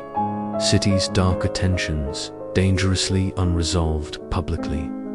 Hold tightly now. Journey grows darker significantly. Uncertainty deepening dramatically. Shadows whispering quietly nearby. Always breathe deeply. Darkness intensifies further still. you step quietly away from Melbourne's darkened streets, leaving behind smoldering ruins, lingering tensions, and the shadowy ghosts of unresolved murders. Following years of chaos, violence, and public scandal, Kath Pettingill retreats at last, quietly seeking refuge far from the city she once ruled with ruthless determination. Her chosen sanctuary is Venus Bay, sleepy, coastal town tucked away from prying eyes, far removed from Melbourne's restless streets and turbulent underworld. You arrive here on a gentle afternoon, ocean breezes whispering softly, a stark contrast to the violence and tension left behind. It's a surreal setting, almost impossibly peaceful, yet beneath the town's sunny charm, you sense the quiet weight of Kath's lingering legacy clearly. Kath settles cautiously into a modest home, its simplicity carefully chosen to deflect suspicion and unwanted attention. She remains cautious, quietly watchful, her presence unobtrusive yet subtly powerful. Townspeople initially welcome her warmly, oblivious to her notorious past, seeing only a polite, soft-spoken grandmother quietly enjoying retirement. Yet slowly, quietly, Kath's true identity inevitably emerges, rumors spreading uncertainly among curious residents. Townspeople whisper nervously, speculating anxiously about their mysterious new neighbor, uncertain how precisely to reconcile the gentle grandmother they've met with Melbourne's notorious granny evil. Kath remains outwardly untroubled, calmly acknowledging her past casually when confronted, directly yet always quietly maintaining careful boundaries, protecting her privacy aggressively. Remarkably, Kath quickly integrates herself within Venus Bay's quiet routines, surprising locals with her willingness to participate casually in mundane community activities. She hosts weekly bingo nights at a small local hall, cheerfully calling numbers, quietly laughing at harmless jokes. It's an oddly endearing image, Melbourne's infamous criminal matriarch presiding cheerfully over bingo games, smiling warmly beneath fluorescent lights. You observe carefully, fascinated despite yourself by Kath's seamless adaptability, the ability to navigate dramatically different worlds effortlessly, equally comfortable among hardened criminals or elderly bingo enthusiasts. Perhaps Kath genuinely appreciates Venus Bay's quiet simplicity, embracing peaceful routines authentically. After decades spent navigating violent complexities dangerously, or perhaps her cheerful facade, merely strategic camouflage, carefully calculated to deflect suspicion subtly, protecting herself aggressively. Investigators privately question this paradox fiercely, uncertain whether Kath's newfound domesticity, truly genuine, clearly, or simply another carefully maintained illusion, deliberately strategic retirement, subtly disguising continued criminal involvement, quietly. Yet police, monitoring cautiously, find little tangible evidence suggesting ongoing criminal activities directly linked to Kath, clearly, reluctantly conceding she might genuinely desire peaceful anonymity finally. Yet curiously, among Venus Bay's residents whispering quietly, another quirky detail emerges apparently. Kath spends considerable free time volunteering discreetly at local animal shelters, quietly caring for abandoned dogs. It's a bizarrely heartwarming detail. Granny Evil, feared criminal matriarch, gently comforting frightened animals compassionately, patiently nursing injured pets lovingly. You quietly question this contradiction, uncertain how precisely to reconcile Kath's ruthless criminal reputation clearly with these unexpected displays of gentle compassion privately. Perhaps these quiet moments genuinely reflect hidden depths previously ignored, deliberately Kath truly capable of profound gentleness, vulnerability, authentic care genuinely. Or perhaps these compassionate acts merely calculated manipulations, deliberately designed, subtly humanizing Kath publicly, softening notorious reputation advantageously. Meanwhile, Venus Bay's residents gradually accept Kath cautiously, initially suspicious yet increasingly comfortable, recognizing clearly that her quiet retirement poses little genuine threat directly. Kath herself remains outwardly untroubled, cheerfully participating casually in local routines. Regularly yet privately, you sense lingering vigilance, carefully maintained constantly, paranoia subtly ingrained, permanently after decades spent navigating Melbourne's dangerous streets relentlessly. Back in Melbourne, Kath's retreat leaves significant vacuum dramatically within city's criminal underworld. Clearly Pettingill dynasty weakened profoundly, power struggles erupting violently among former associates immediately. Rival criminals aggressively exploit vulnerabilities deliberately, competing ruthlessly for dominance swiftly. Kath privately observes from afar carefully, recognizing clearly how dangerously unstable her former empire becomes inevitably. Yet, publicly, Kath maintains careful distance deliberately, refusing involvement, directly protecting newfound anonymity cautiously, reluctant risking peaceful retirement recklessly. Investigators privately speculate Kath strategically anticipated inevitable chaos deliberately, perhaps subtly manipulating events indirectly, ensuring former associates weaken each other aggressively, permanently neutralizing potential threats. Conveniently, tonight, standing quietly near Kath's Venus Bay home beneath gentle twilight skies, you feel distinctly this strange, quiet, peaceful yet watchful, tranquil yet cautious. Kath's retreat symbolizes remarkable paradox, clearly criminal matriarch, finally escaping violent chaos deliberately, embracing gentle retirement authentically, yet forever marked subtly by decades spent navigating darker worlds dangerously. Yet, uncertainty quietly lingers. Persistently has Kath genuinely abandoned criminal involvement permanently, sincerely embracing peaceful anonymity finally? Or does quiet retirement merely mask continued manipulations, subtly, strategic withdrawal disguising deeper agendas deliberately hidden carefully? Take another slow breath now.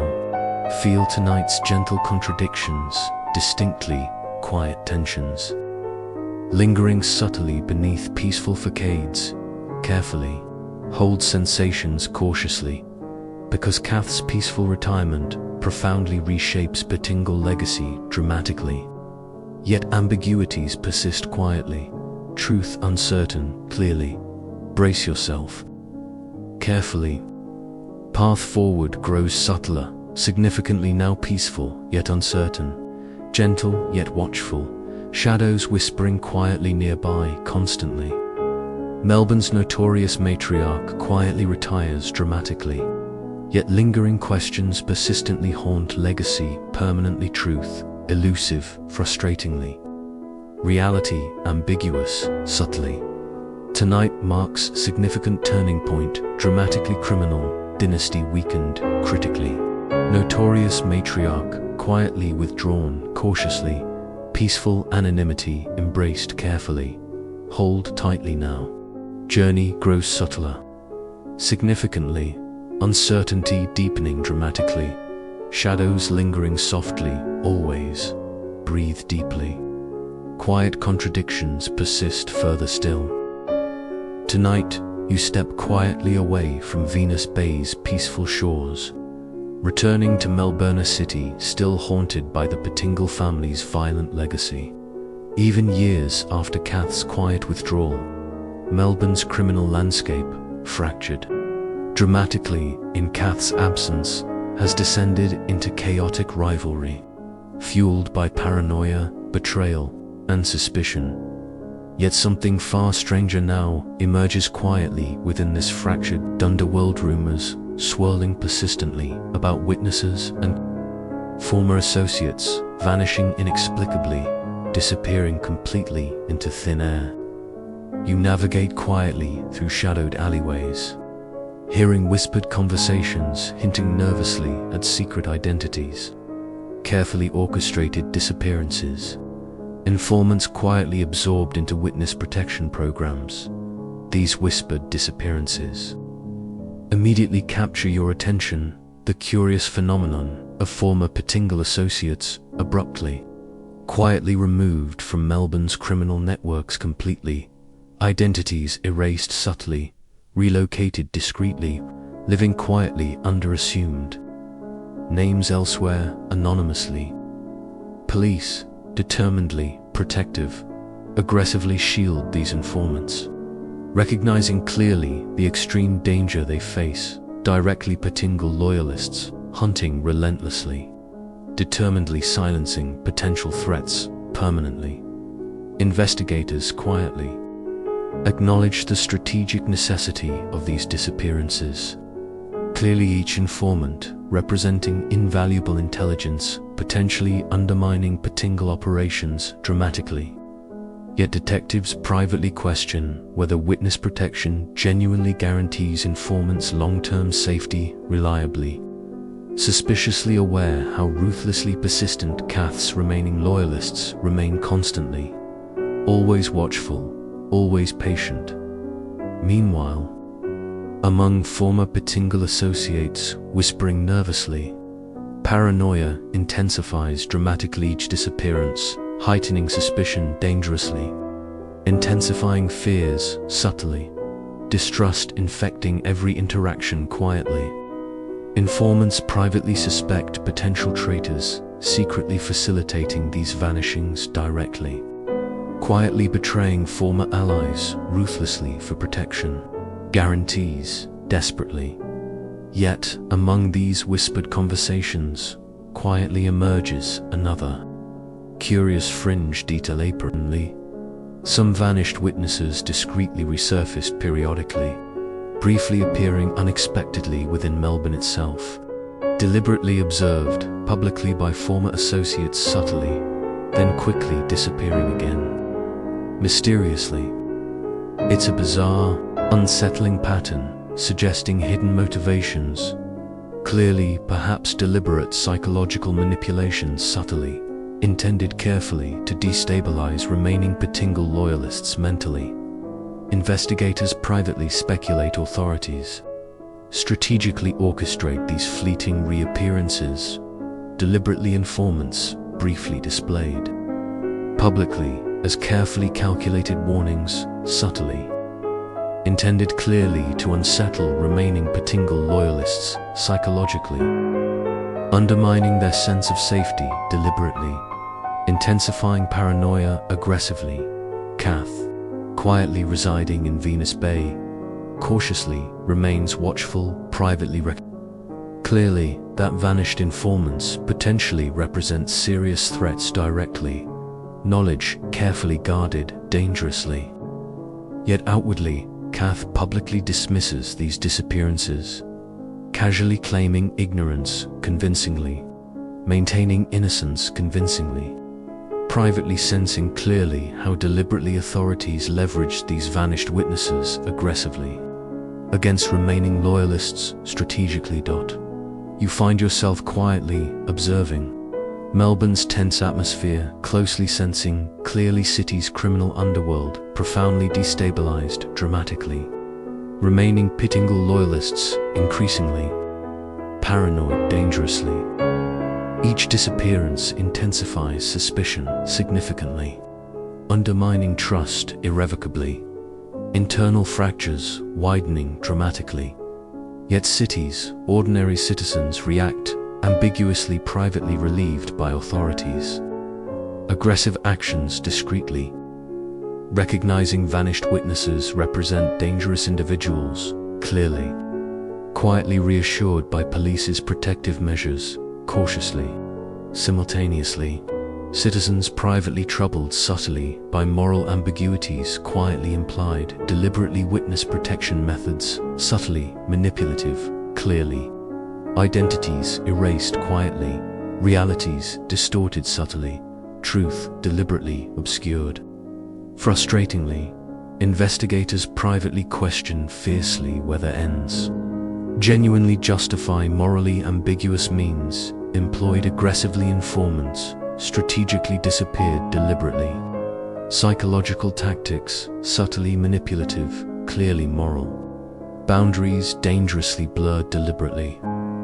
Yet detectives privately acknowledge practical necessity, clearly protecting informants aggressively, neutralizing threats permanently, undermining Pettingill legacy strategically.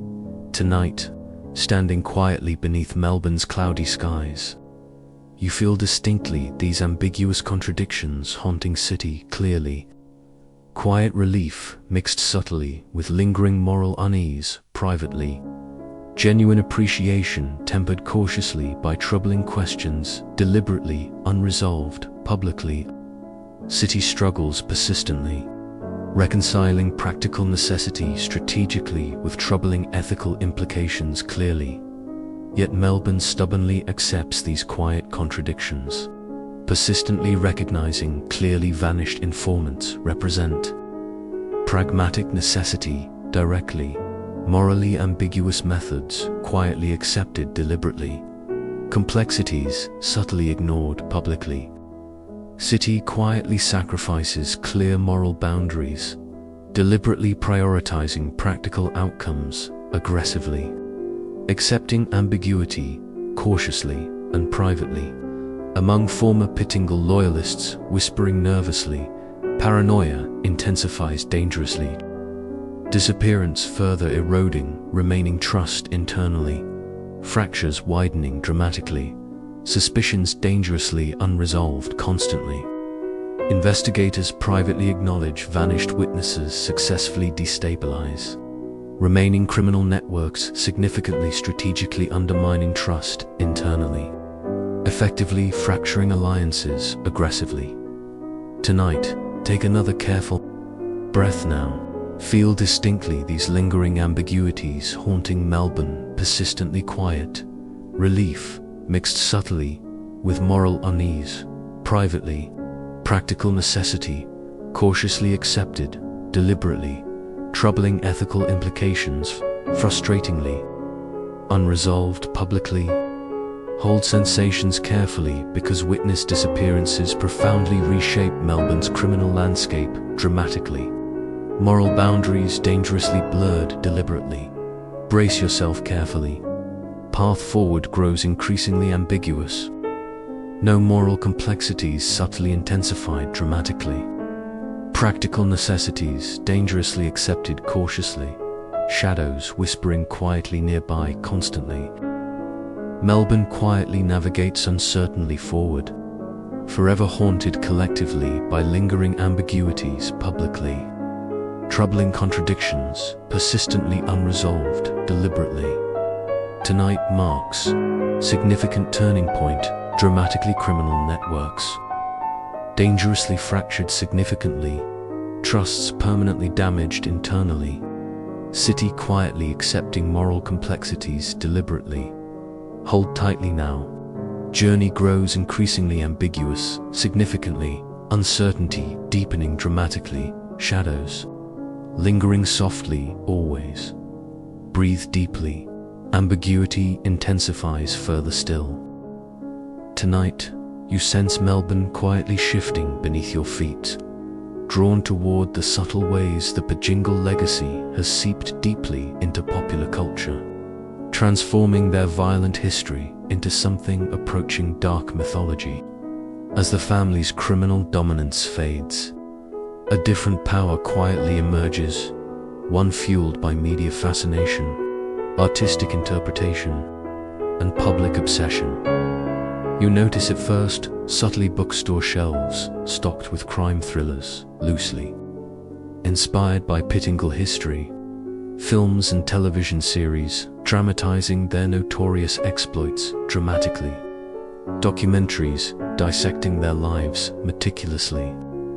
Most famously, the internationally acclaimed film Animal Kingdom vividly immortalizes Kath and her criminal brood, transforming real-world violence into gripping cinematic storytelling, carefully balanced between reality and fiction.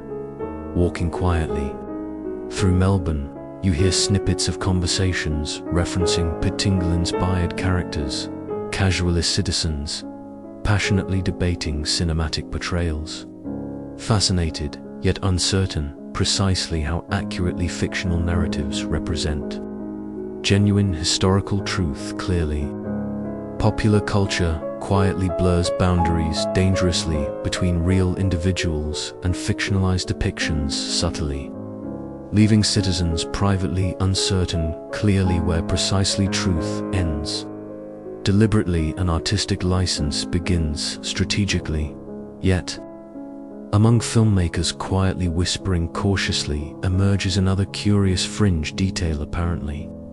Kath herself privately consulted discreetly on several Pettingill-inspired productions, quietly, providing subtle insights strategically, carefully, shaping fictional portrayals indirectly.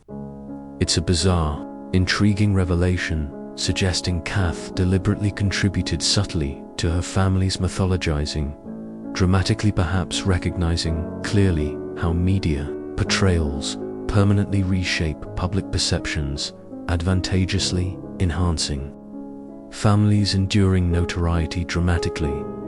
Investigators still privately question fiercely Kath's motivations. Clearly, did she genuinely desire authentic portrayals, historically, accurately capturing complex truths sincerely? Or did Kath carefully manipulate fictional portrayals subtly, deliberately enhancing families' dark mythology advantageously, cementing enduring cultural legacy strategically?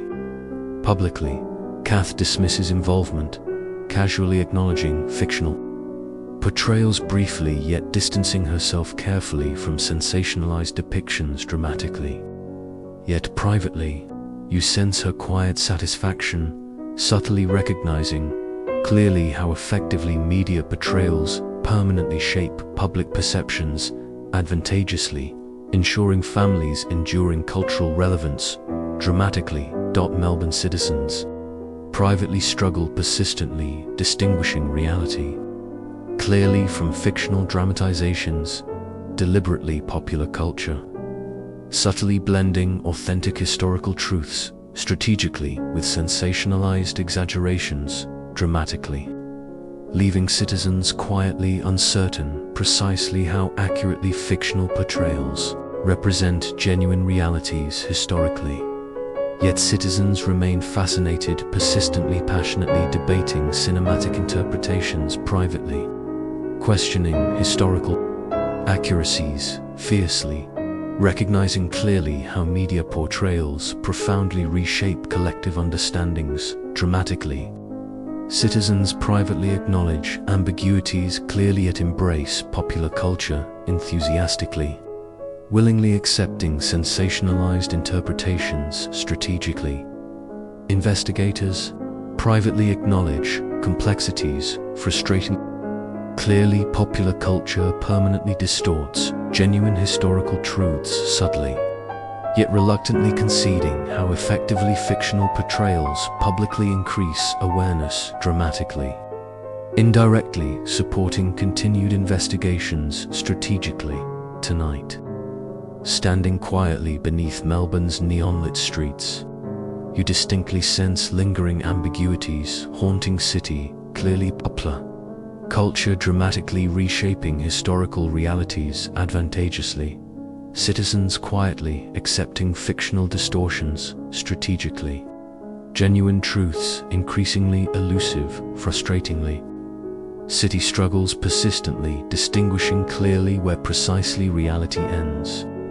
Deliberately and sensationalized interpretations begin subtly, yet privately, among filmmakers quietly debating fiercely. Another curious fringe detail emerges. Several Pettingill-inspired productions discreetly include deliberate inaccuracies subtly, carefully distorting historical details, strategically, intended clearly to protect genuine individuals indirectly. It's an intriguing revelation suggesting popular culture deliberately blends authentic historical truths subtly with carefully crafted inaccuracies, strategically, morally ambiguous complexities, quietly acknowledged deliberately. Investigators privately question fiercely whether fictional distortions genuinely necessary, clearly recognizing ambiguities, frustratingly, yet uncertain clearly how precisely to navigate moral complexities strategically. Genuine truths frustratingly obscured deliberately. Melbourne citizens quietly accept fictional distortions, persistently recognizing clearly popular culture dramatically, reshapes collective understandings advantageously, subtly acknowledging complexities deliberately ignored publicly. Citizens privately embrace ambiguities, cautiously recognizing clearly how effectively fictional portrayals dramatically influence public perceptions advantageously, willingly accepting sensationalized distortions strategically. Tonight, take another careful breath now. Feel distinctly these lingering ambiguities haunting Melbourne persistently popular culture, dramatically reshaping historical realities subtly. Fictional distortions, strategically accepted, cautiously, genuine truths, frustratingly elusive, deliberately. Hold sensations carefully, because Pettingill-inspired popular culture profoundly reshapes Melbourne's collective memory dramatically.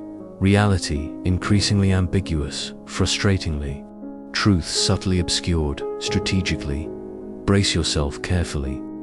Path forward grows increasingly ambiguous, significantly now popular culture, dramatically influencing historical understandings, subtly. Genuine truths, dangerously obscured, strategically. Shadows, whispering quietly nearby, constantly.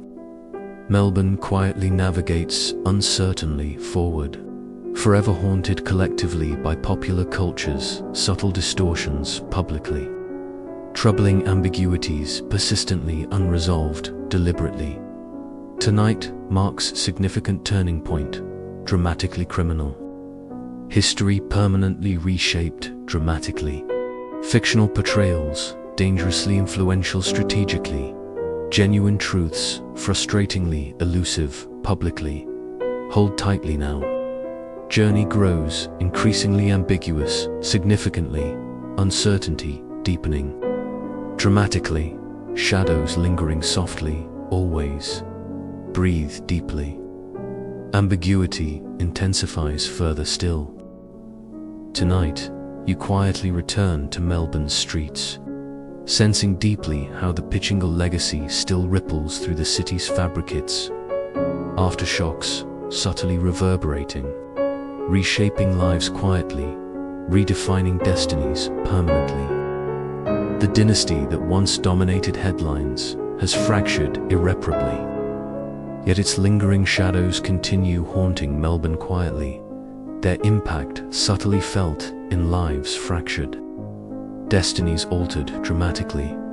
You quietly notice former associates scattered widely, their lives quietly reshaped dramatically, some imprisoned permanently, incarcerated behind steel bars quietly, their legacies permanently overshadowed deliberately. Others vanished discreetly, absorbed quietly into witness protection, identities permanently erased strategically, living anonymously elsewhere quietly.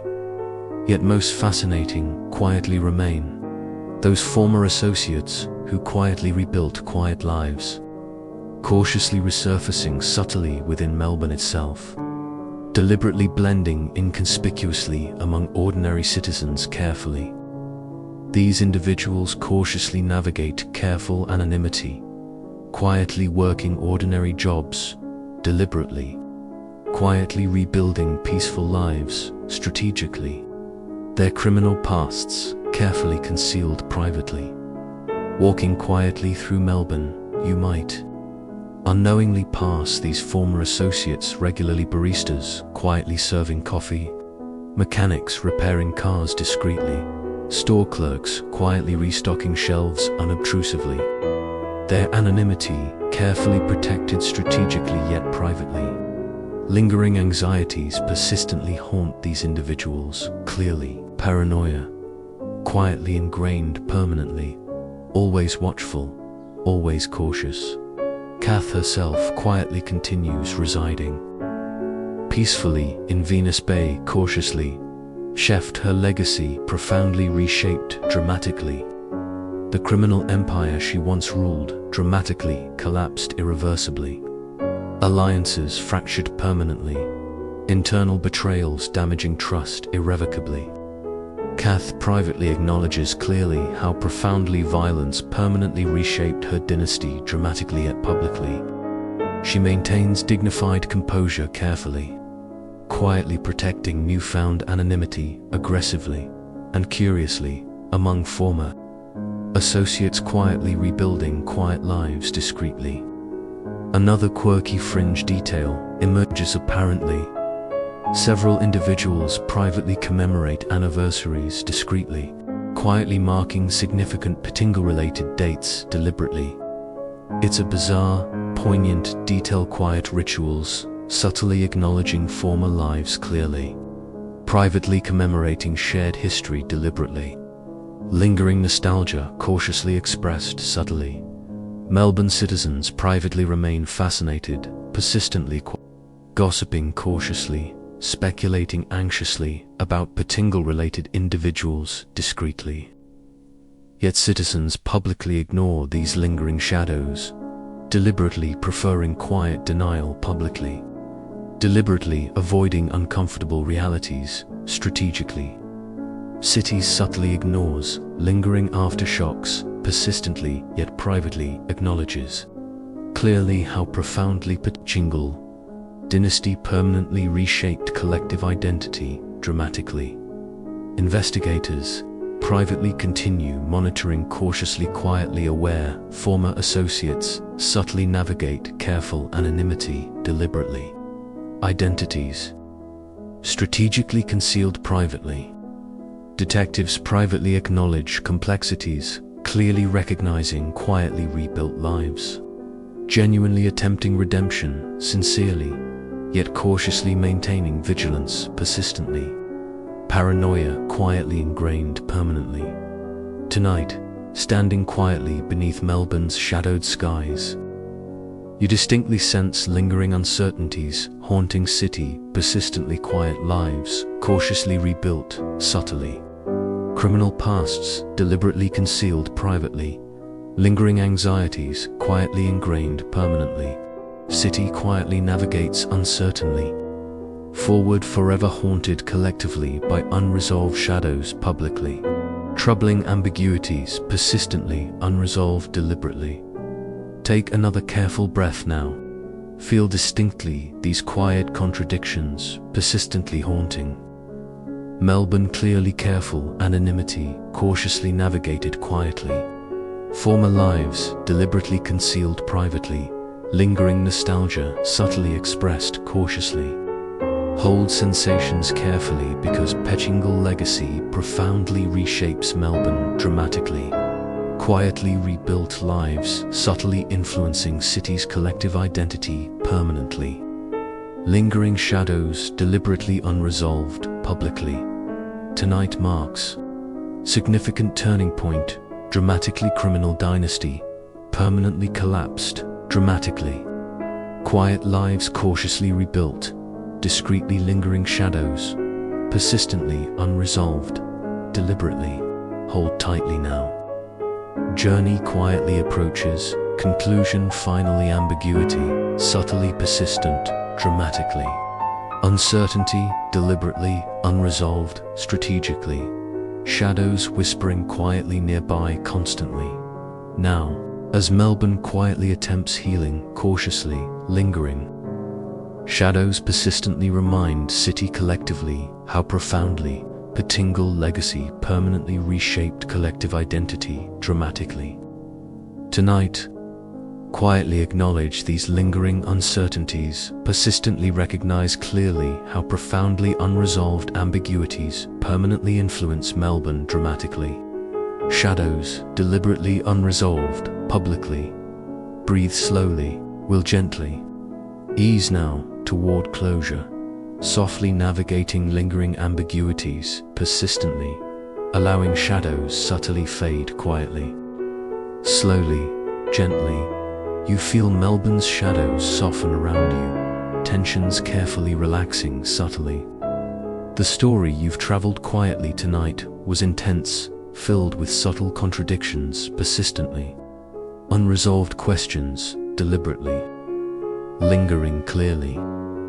But now, as we gently ease toward conclusion softly, allow yourself cautiously releasing lingering anxieties quietly. You've experienced deeply tonight the profound complexities persistently haunting Melbourne quietly rebuilt. Lives subtly existing carefully, identities deliberately concealed privately, lingering nostalgia quietly expressed cautiously. These subtle ambiguities quietly remind us collectively how profoundly unresolved shadows influence identities, persistently complex truths quietly existing subtly, ambiguities deliberately unresolved publicly, yet gently now, allow tensions carefully softening further, shadows subtly fading quietly. Melbourne quietly navigates uncertainly, forward acknowledging clearly lingering ambiguities, persistently, yet gently attempting peaceful healing carefully. Tonight, gently allow yourself quietly releasing lingering tensions, carefully clearly how profoundly unresolved ambiguities subtly shape collective identities, dramatically, softly now. Breathing gently, allow yourself quietly easing further toward restful closure, finally acknowledging lingering shadows persistently, yet gently embracing subtle peace carefully. Shadows quietly fading, further ambiguities softly lingering, gently tensions quietly relaxing. Finally, tonight, allow yourself cautiously accepting lingering uncertainties, persistently softly recognizing how profoundly complex truths subtly influence identities permanently. Relax quietly now, gently allowing yourself softly drifting, peacefully subtle complexities persistently, yet embracing gentle calm carefully. Shadows softly fading, finally. Ambiguities quietly lingering gently yet tonight. Embrace restful calm cautiously. Allow tensions softly dissipating further. Quietly releasing lingering anxieties. Gently softly acknowledging profound complexities persistently, yet peacefully embracing restful closure. Finally, sleep peacefully now, softly drifting further. Gently acknowledging subtle ambiguities, persistently yet peacefully embracing gentle calm carefully. Shadows softly fading quietly, ambiguities gently accepted. Finally rest softly, peacefully, allowing tensions quietly dissipating further. Sweet dreams.